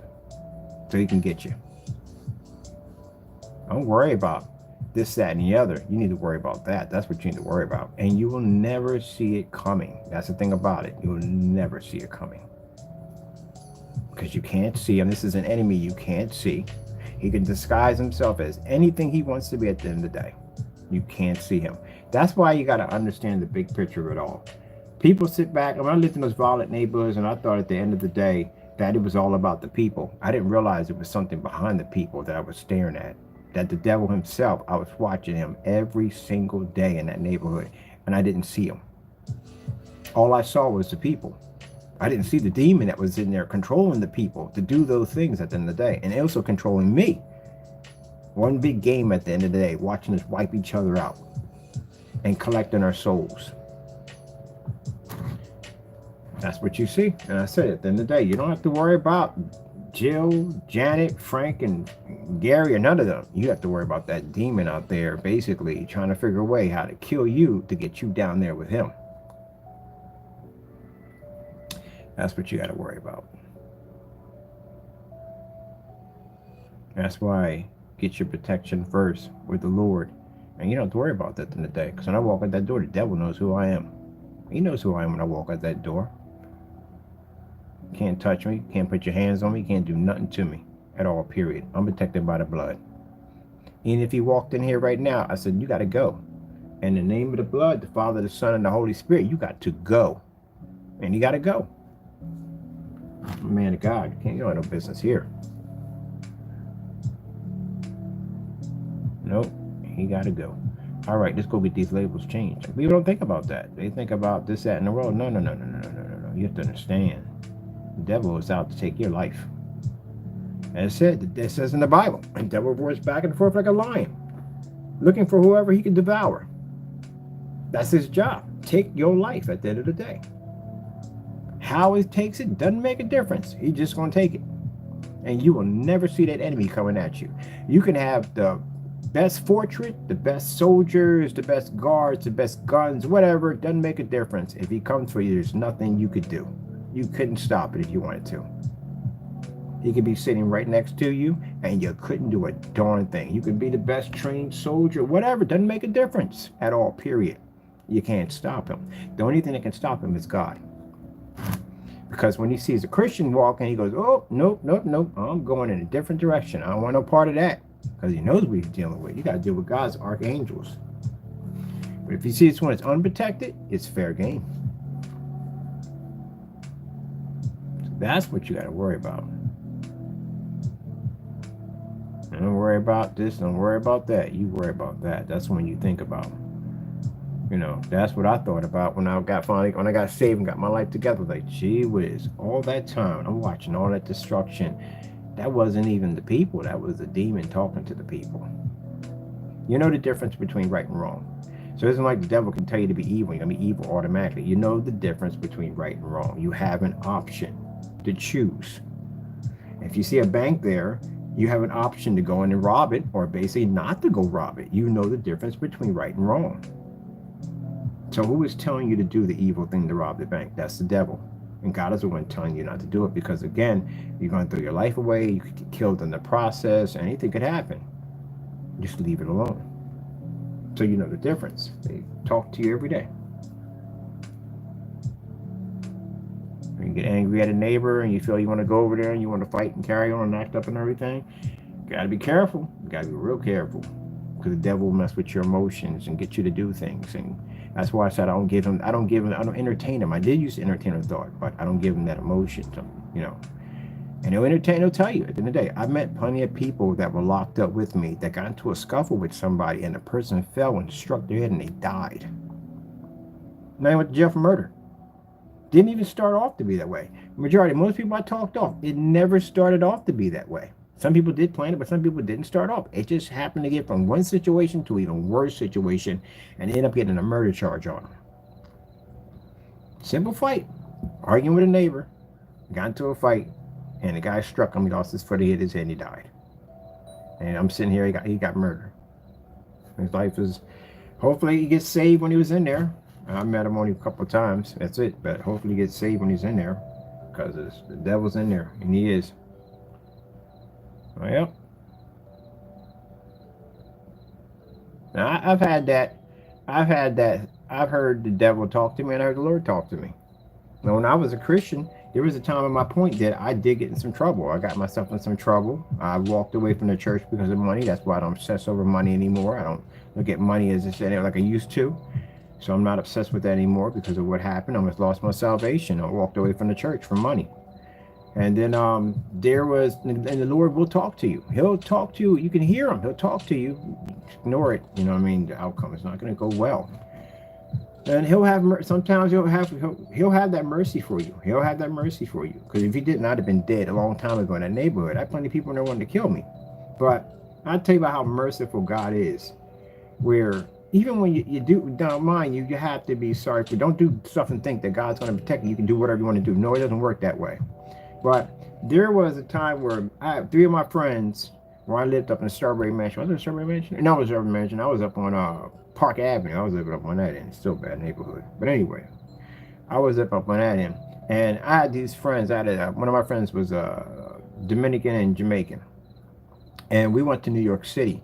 And we went down there, had some fun and some shopping and stuff. And they had this like souvenir store, and they had these switchblades in there. They shouldn't have them. Switchblades are against the law. But these switchblades were 8-inch switchblades. They were not normal switchblades. They came out from this way instead of this way. And it reminded me of the movie called No Trespass, because they had these giant switchblade on. one of the hitmen or whatever he was. But anyway, he bought these switchblades, and I had my name engraved on it. And my buddy was into this is how long ago it was. Remember Bone Thugs and Harmony back then, way back then when they were big? That's when my buddy had that, and my buddy Ann had something in Spanish written on his because he was half black and half Puerto Rican. So anyway, well, we still call them considered to be all Spanish anyway.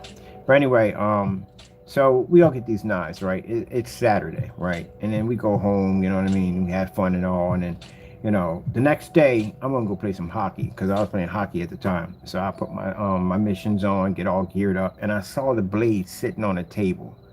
And something said, leave it there. Just leave it there. Because it's against the law to have a blade that big on you, especially switchblade. And I was like, man, it'd be cool, man. I want to take it down and show my friends, man. You know, I want to show my buddies this big knife I got at the end of the day. It's pretty cool looking. It was a beautiful knife.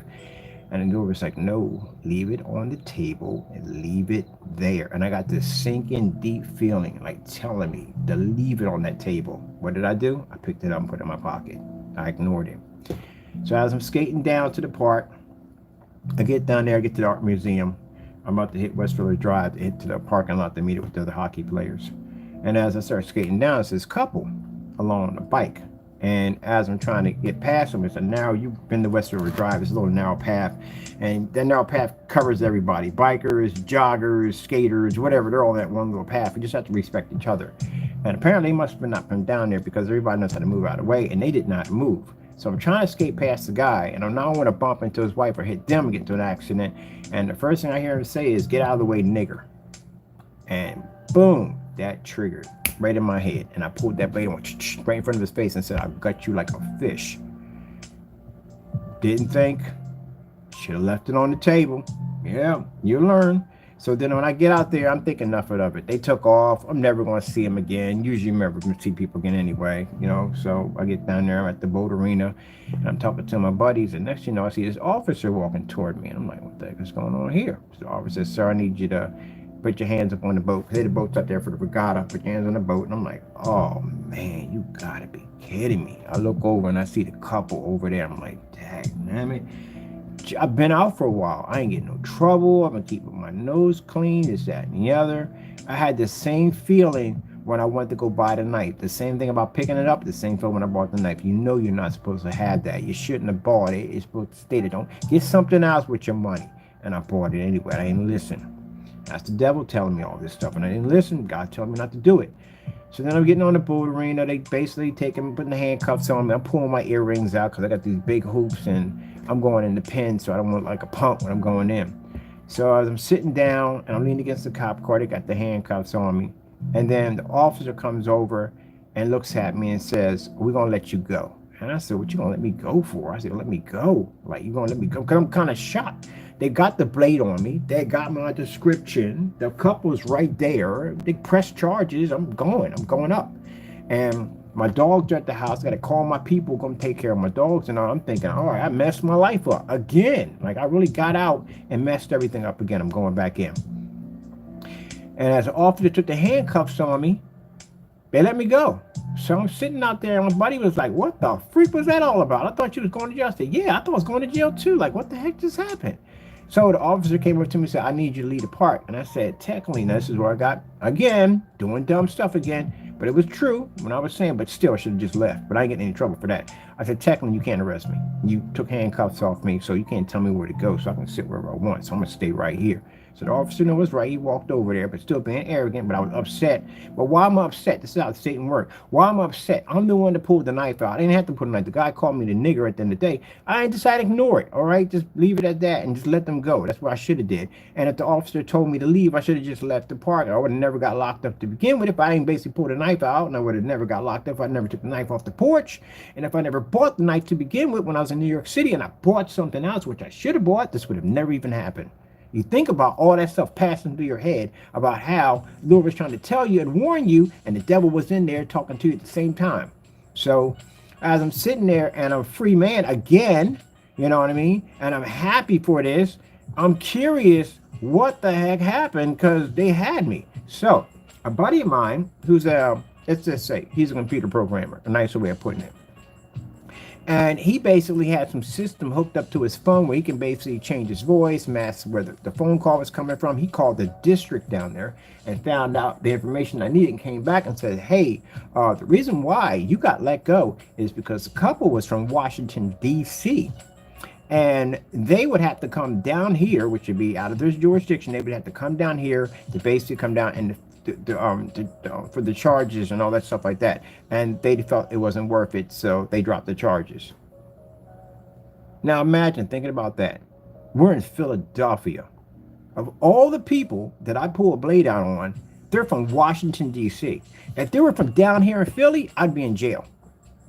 Because that'd be a hop and a skip. Oh yeah, no problem. We take it right. We live right up in Philly, right? No problem. They just haven't God planned. God set that person. Not saying he set that person up, but it was a blessing for them to be there. And it wasn't the best for me to pull the blade out on them because that was stupid. Because I got mad because the guy called me a nigger. But you know, call somebody N-word, and you basically gonna trigger, gonna get a butt kicking. At the end of the day, it's gonna happen.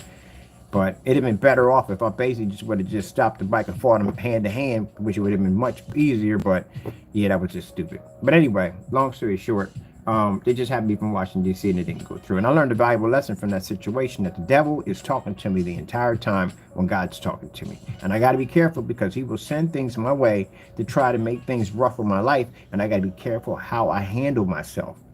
So God was telling me the entire time. I walked into that store and I saw that switchblade and he said, don't buy it. A whole lot of stuff in there. We got some freaking Gundam robots in there. There's a whole lot of cool stuff in there. You know, cool, buy that at the end of the day. But I was persuaded to get that blade. And I bought that blade. And then when I got it home, it was going to lead to more trouble. And God saw it coming. And he warned me, don't take it off the table. I took it anyway. Yeah, I almost got myself locked up doing something stupid. And then the devil just came in there and said, well, I got him to listen. All I got to do is just set the fuse and just light it up and it'll be ready to go in showtime. And sure enough, he did. Now, the person came along who struck me and called me nigger. They triggered the whole effect off. But the interesting thing about it, even the person that he chose, God had control of the whole situation because he knew what I was going to do before I was going to do it. And the person who basically struck me was basically from Washington, D.C., which means they never pressed the charges. I was able to walk away from the situation, but I walked through the situation, learning from the experience, not thinking that, oh, I got away with that one, I'm gonna go do it again. No, it's more like, oh shoot, next time I need to listen to that voice when the Lord tells me not to do something, listen to that. And ever since then, that's what I listen to. I listen to that voice, the Lord talking to me. Because if I listened to him to begin with, none of that would have happened. I'd have never had a knife in my hand. I'd have bought one of them Gundam toys over there, bought home. Who cares if they got knives in the day? And that would have been it. And I'd never got in trouble. Gotta listen. So if you basically hear that voice telling you don't engage or whatever, don't engage on that level. Now, yeah, sometimes I lose my temper at the end of the day and I say things about kicking and fighting and hitting people at the end of the day. I do. That's a part of me. But I can't act on that to begin with because due to the fact that I know what it turns into.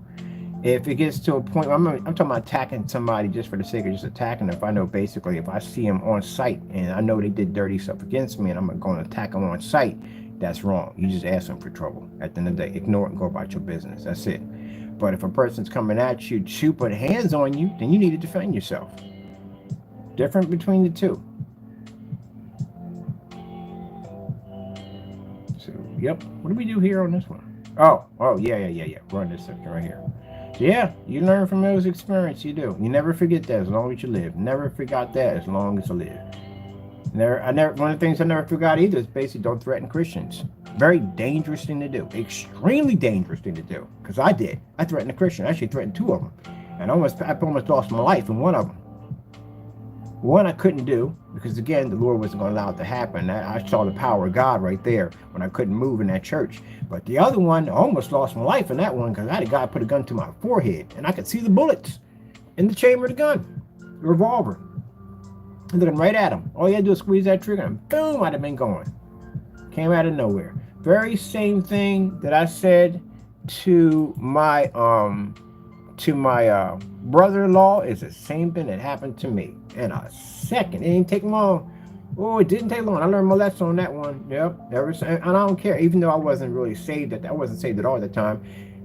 Still, anytime I walked the path of a Christian, I didn't go near him at all, period. Nope. I had enough of that. Saw that one time. That was enough. Yep, them demons came out of nowhere.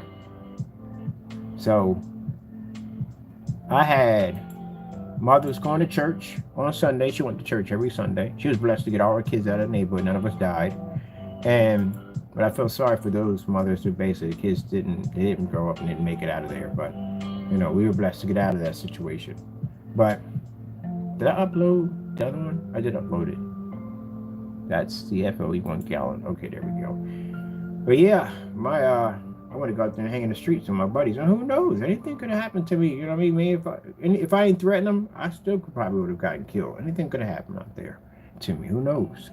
But I want to go out there and run the street with my boys. I had my boom box, batteries all hooked up in it, had fresh jams, you know what I mean? It was Saturday night, and I wanted to go out. My mom was going to church because she usually didn't go to church on Sunday.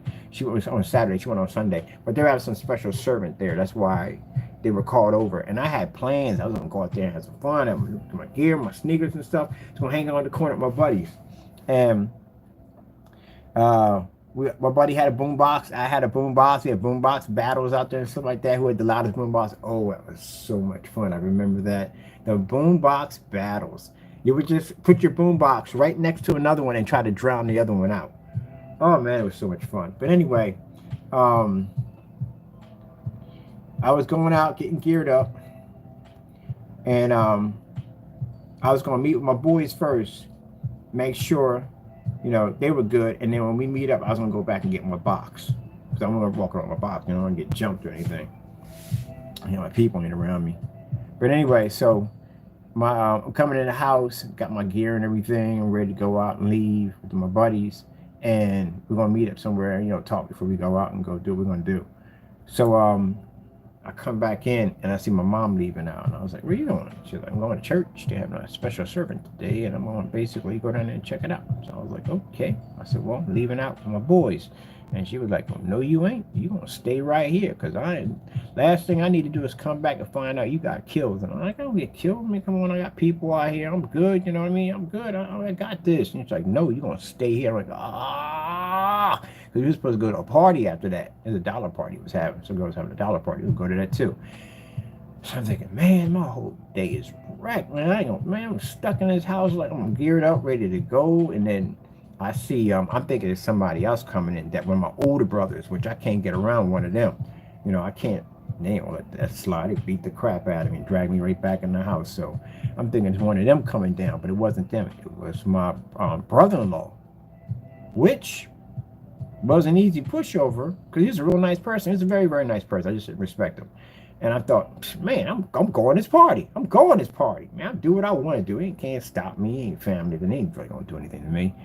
So I got geared up, and I was about to leave out the door, and he didn't even grab me. He said, "Yo, we're going to order some pizzas. We're going to watch a couple movies and stuff like that. I got some stuff from Blockbusters, we're going to sit down and have a good time, just go and chill with us, And I looked at him. I thought he disrespected me. He didn't disrespect me. He's a real nice person. I was just a nasty little individual. So I sat there and said out of my mouth, you keep on talking that nonsense to me, you're going to mess around and get shot in the face. Careful what you say to people at the end of the day. So he didn't say anything. He just looked at me kind of shocked, and he just walked over to the other people, and they were having the picnic and the little pizzas and stuff like that, and I walked out the door. So I walked around the corner, got up to the edge of the corner, and crossed over. And then as I'm walking down, because you got to be careful about cutting corners. You cut corners and somebody swing up on you with a gun. Best that when you come across, you can see the whole block as you walk over. It's certain things you got to know. So as you walk over, you look over, you can see the whole block. Cut around the corner. Somebody could be waiting on the corner too, on that little edge too, and catch you with a gun right to your chest. So we'll come up on the edge of the corner, look up, I can see the whole block. As I'm walking up, it's dark on that side. So I'm good. As long as I'm making it around the corner, my people were over there waiting for me, because we're about to go out. But they weren't there at all. So as I swing around the corner, as I hit the corner, these guys popped up out of nowhere. I didn't see where they came from, nothing. You always keep your head on a swivel out there. And it just popped up out of nowhere. And the guy was talking to me. And where they were sitting at, where it was dark at, I couldn't see their faces at all. I don't know why, but they just had no freaking features at all in their face. It was just weird. And they were having this, but I wasn't thinking about that. I'm thinking about this piece of chrome stuck to my forehead, and I'm looking at the bullets in the chamber. He had a full round. He had squeezed that trigger one time, I was gone. So I'm sitting there having this kind of, the guy was like, you got to come up out of that. You got to come up out of that. And I was like, I ain't coming up out of nothing. He said, you got to come up out of it. And I'm thinking, man, they're going to take my gear and they're going to kill me. Because that's usually what happens. Especially when you that close. They definitely going to take my gear and they're going to kill me. So I'm figuring, okay, only thing I could think about when I was happening was the gear. I was going to lose my gear. I knew that. And I know I was going to get killed. I know I was definitely going to die. But I was thinking about my brother-in-law. I kept hearing that louder and louder in the back of my head, shooting him in the face, shooting in the face. And here I got a gun stuck in my head, and I'm about to get killed. So I pushed the guy, and I took off running. I started zigzagging because I figured if it's going to be a hard target to hit, if he do get me, at least I'm close enough to the corner. Try to get as close to the corner as I possibly can, because if I get close to the corner, I can yell out. And my people around the corner, they can get to me before they finish me off. So when I basically zigzag and I started running, I'm expecting to hear gunfire. I didn't hear nothing. And when I jumped out, the leap out into the street, where the street lights at, where my people would be at, they watching me jump and hit the ground like boom, like I'm running for a home run or something. And I'm like, what the freak is going on? What's wrong with you? You want something? I said, no. It just tried to stick me up a few minutes ago, right there, like two guys. They want to shoot me. Gun was right on my forehead. The guy was like, man, you tripping. Ain't nobody over there. Ain't nobody was over there. No, we getting the ride. We drive around looking for these people because now I want blood at the end of the day. I want these people dead for what they did to me. So my buddies going, they lock and load, they get their weapons. We all get in the car. We drive around. Nothing. We drive to the other end. Nothing. We go to the other side. Nothing. Nobody knows who they are, knows what they look like. Somebody got to know somebody at the end of the day. Nothing. Nothing at all. We know all the stick-up boys on the block. We know them from the door. Nothing. They don't even know. Nothing. I ain't got nothing to do with that. Blah, blah, blah, blah, blah. This, that, and the other. So. That's not my usual. That's not my spot. That's not where I be at. Nothing. At all. Period. Like they disappeared. Never saw him again either. Never saw him again. But I tell you something. Until I asked my brother-in-law for forgiveness, every day got worse for me. It got worse for me. There were people walking up trying to kill me every day. There are people making gun gestures like to the top of their head and bouncing off. There are people driving by in cars and slowing by and giving me evil looks. That was the devil staring at me the whole entire time, watching me, getting ready to kill me. But he couldn't kill me. Because even though I was going through all that, God still had my back. He was just put me through something because I had to learn my lesson from what I did. And I got tired of it. I got tired of the threats. I got tired of people just bumping into me and wanting to shoot me and kill me and stab me and fight me and everything. And I finally came in and came off that high horse and asked for forgiveness. And my brother-in-law was cool as on the what. He was like, yeah, sure, I forgive you. Just like that. And it stopped. It just stopped. I mean, you can say I'm crazy at the end of the day and call me whatever you want. But it is what it is. It just stopped. Like these people act like they didn't even know me anymore. Same guy that drove by in the car gave me that look and that gesture like he was going to shoot me. He walked right past me like I didn't even exist. That's because the devil was right there the entire time, working through him, looking back at me. Yep. And it's interesting because I've seen it already before. I saw it when I was locked up. And I remember that guy started talking to me, talking about that book can't help you. I'll never forget that. Spoken a whole different, he spoke a different language. His voice changed. It was really deep. And he spoke to me.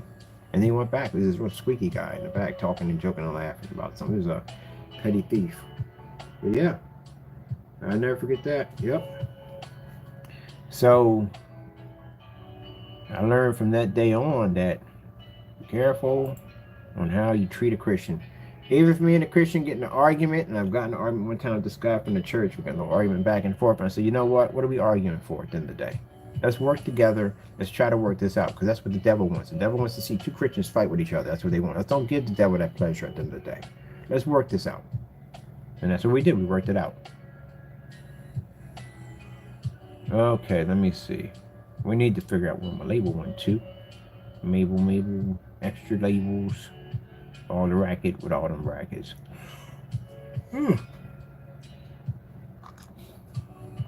I still just it's hard to understand. It's hard to understand. It's just interesting that at one point I was a man that hated God, and I couldn't stand him, couldn't stand the church, couldn't stand the people. I thought the Bible was fake and all that. And now it's like I live by it. It's my life.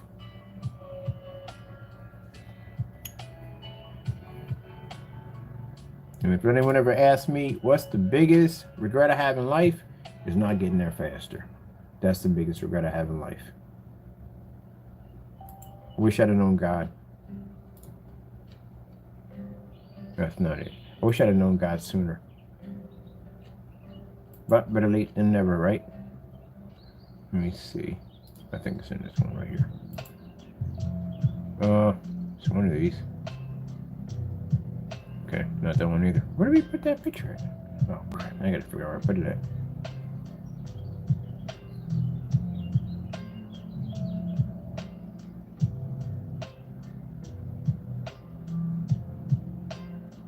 They have these expos down here, these big shows they have down here. And they got this place that has this cotton candy machine. I'm gonna see this year if I can basically pay extra. I'm gonna buy a clean shovel. I'm buying a clean little kid shovel because I want a huge one, man. The ones they get, they're too small, man. I kill that no time. I want a huge one. I want to see if they can stick that shovel with me up a real big one. So, yeah, where'd you get that from? Wouldn't you like to know? Couldn't have the pineapples though. I wanted one of them so badly, man. When you drink out of pineapples, but I got allergic to pineapples. I can't be around pineapples. But I wanted one of those so badly. All right, where did we put you at? Okay, this is you right here. This has got to be you right here. Let me see. Let me check. Make sure it's you. Yep, that's you. Yay, we found you. We found you. We found you.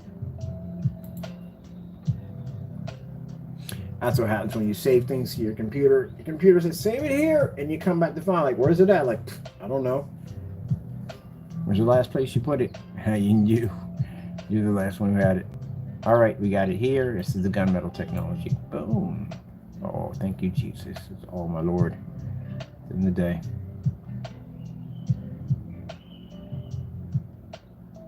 Well, tomorrow makes this available. Let's go into put it as new.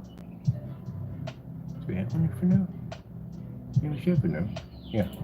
Oh, no, we don't. We definitely gotta have one that says new. Right. Where are you at here? It says new. There we go.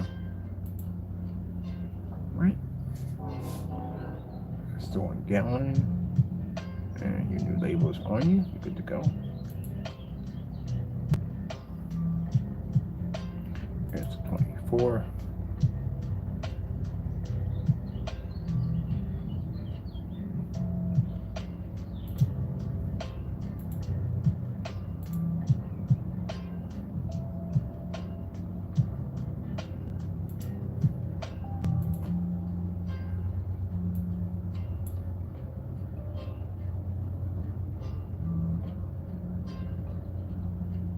Oh, forgot you got put that new in there. So for people, I guess for the haters, they think at the end of the day, nope, don't hate you. Don't hate ya. You know why? Because I don't give Satan that opportunity. When you hate somebody, the devil has the ability to fill your mind with all kinds of evil things, and he has a connection to you. He can connect to you through hate. And that's why I've been there already. I used to hate people like it was a religion. And he was always talking to me all the time because I was always filled with this hatred. Now, I don't have that hatred anymore. I gave it to God. I get angry. Yeah, I do get upset when people do stuff like that. But to hate someone, no. I don't entertain someone who's right now trying to take my life every day. When I walk out that door to Daddy to get what I got to get done, I'll be sitting out there across the street or wherever you're going to be at, watching me. And guess what else is going to be with me? My angels are going to be with me too. And they're going to be watching him, saying, go. So the thing about it is, the devil don't care about who he already has. He cares about who he doesn't have. Oh, he's still going to do stuff to you. Don't get me wrong. But he only cares about who he doesn't have. Because he already knows he got you. There we go. That's all pretty goody gumdrops. Yay!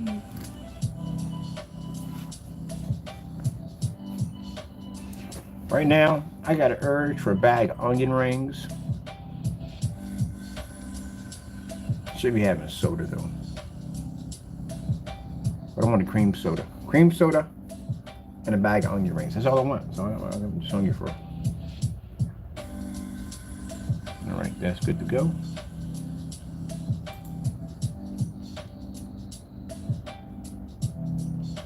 The labels are on it. Okay. Let's go publish this.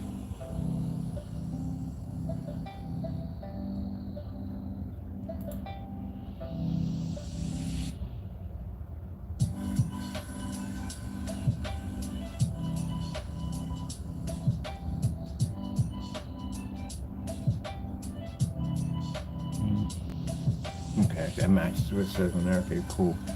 So make sure all that matches. Okay, that's good.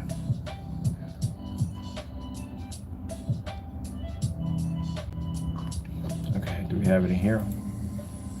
I think we do have it in here.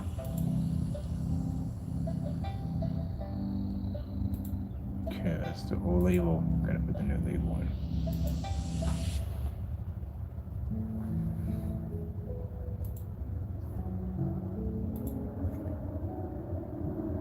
There we go. 2C.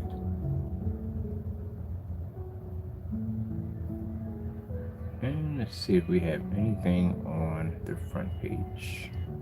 Oh, let me see front page.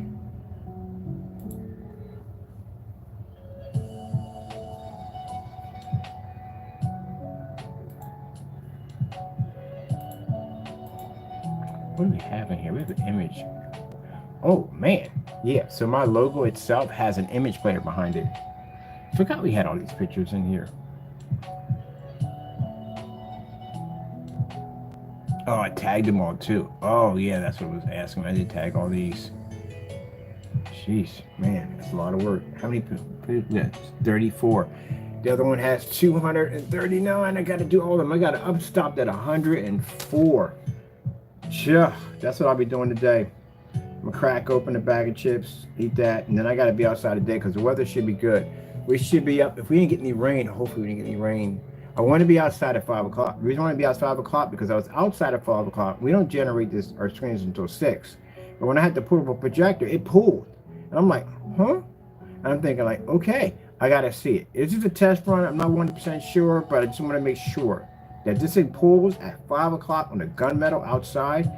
And that's what the other guys are around the other side was at. I was talking about. I said, well, look, if I want, I can take mine out the wall. Oh man, I would love to do a demonstration like that. That'd be cool. I got to get me a fixed frame screen, and so it looks like there's color coded. And then do something to me taking it outside, taking it inside, have it inside, watch a movie, and disconnect and take it outside because it's fully weatherproof and it's dark enough to be able to absorb that light outside, which is very important.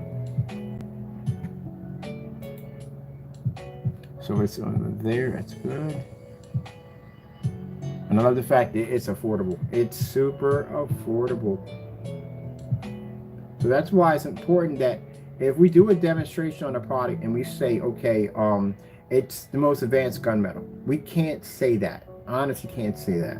If I go to a forum site and they have those gunmetal screens in there and they say, well, show me why yours is more advanced than mine, what am I going to do? So I have to show them, which just means I got a certified screen coming and I got to check where my screen is at. But anyway, when I show them that we could do a 5,000, mind you, we got a black diamond under the table. That's a black diamond, and the other one is it's daylights. They're high performance screens. We got those two there. One's $5,000 and one's $6,000. And if you could take out one of them screens at the end of the day and show you produce, yeah, your product jumps by a lot. But the guy was like, why so low? Why are you charging so cheap when these screens clearly cost a lot of money? And I'm like, it's the point is the fact to show that we can design technology that's reasonable for everybody to be able to afford. But not only that, just because we have a screen that may be more advanced than a 6,000 to 5,000 doesn't mean it has to be in the same price range, because then you alienate a lot of people who basically don't have the money to get that screen because you jumped it through the roof. Oh, can you imagine if everybody did that? Then the day they made things real reasonable, that means everybody could get Bugattis and Lamborghinis and all that stuff, and you could have high-rise apartments and all that cool stuff, because you wouldn't want to spend all that money because you wouldn't need it to begin with. Wouldn't that be nice? That would be real nice. But unfortunately, you know, it ain't like that. But it would be nice going to a dealership and look at a Bugatti for like $16,000. Like, really? That's it. Like, that's it. Right there. We had the newer model coming in. Like, dude, we want to make it. It's like 20 grand. Like, oh, shit, I'll wait for that. See what I mean? That'd be kind of nice, wouldn't it? That'd be cool. But no, it comes down to the haves and have-nots. The rich, and then the ones that are not rich. That's what it comes down to. So if people like me are manufacturing, making this stuff at the end of the day, and we make it only for a certain select people that can only have it, that alienates the rest of y'all. They can't have it. So it's not fair. So that's why the technology we develop, we make it so everybody can afford it. Whether you're rich, middle class, or basically you just, you work out, your kid working a 9 to 5 and, you make a little money and you can afford one.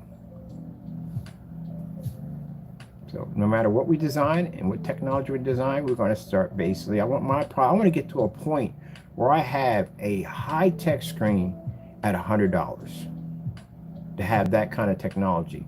That we have that kind of technology, but we need to get that kind of capital to do that first. So once we get to that range, we can start designing technology that's like $100 screen that can easily take out $5,000, $6,000, $7,000 screens easily, and do it on projectors that cost the customers next to nothing. That's what I want to get it down to a point. So the $100 you have in your pocket, you could take that and you can get a certified screen. And yeah, we're getting our screens certified. I'm actually working on that. I'm looking at trying to get certification for our screens, what we have to go through. But that would be nice. So that means everybody can afford it. You can go to a showroom like, wow, man, this thing is crazy, man. Like, how much is this? What do you think? They're about $100. Or what? Yeah, that's what I want to get to. I'm going the opposite, people. I thought about it at first when I first saw how much money they were getting for the screens at the end of the day, but that's not what I want. I want it so somebody can walk into my showroom and see this amazing looking screen, all black, gorgeous, and they can just look at this and go, well, how much does that cost? And I can go, oh, they're $100. 100 inches starting at $100. There you go. That's what I want. And you're going to make the money. You just got to make sure, for me at the end of the day, I mean, I don't need the heavy capital. I mean, I'm going to have some capital, yeah, to run. I can run my company and all that sufficiently with not having tons and tons of money because I've done it for 12 years. So I don't need all that fancy stuff at the end of the day. You can run a nice business at the end of the day. And I live within my means anyway, so I don't need anything fancy. I don't make tons of money because I have to drive a $500,000 sports car and have a 50,000 square feet mansion and other stuff. No, I don't need all that. My life is pretty simple. So that's I'm going to keep my capital low so we don't have any heavy expenses and keep my technology at a price that everybody can afford. That's what I'm pushing for. But again, like I said, this makes other people bitter and full of hatred because, again, they're jealous because they don't want to work hard. Why you spend more of your time being jealous and upset when you could be basically working hard to make better products? Like I said, that was a time waster. That's what he does. All right, we got everything here. Tomorrow the product will be launching, free worldwide shipping, all that other good stuff at the end of the day. And we'll go from there. I can't wait to get on site. Pretty soon I'll get all this done. I can start getting ready to go on site because I got to walk through that place and see exactly where these screens are going to go at and where these projectors are going to go at. So I'll contact them and see where they're going with that. Till then, I got a bag of onion rings on my at the store. I'm going to go pick up some stuff and then that's basically about it. So tomorrow morning everything launches. Well, for that technology. Y'all have a wonderful day out there. Be safe out there and God bless. And of course, we thank our Lord and Savior Jesus Christ for amazing technology because if it wasn't for him, we wouldn't have it. Oh, by the way, the song called You Can't Stop Me, he's a Christian. He's a Christian man at the end of the day. That's why I found out about him. I'm very careful when I choose music because I don't want curse words in there. I don't want this, that, and the other. So I try to find music that's nice, and I like him. I looked up his music. He's actually a Christian. He sings his music, and when he says, you can't stop me, he's talking about Satan. That's what he's talking about. Because in the video, you see him basically just trying to live his life, and you can see that these spirits coming up trying to attack him, trying to tear at him. And he's telling him at the end of the day, I'm protected by God. You can't stop me. That's what that's about. All right, people, gotta go and God bless.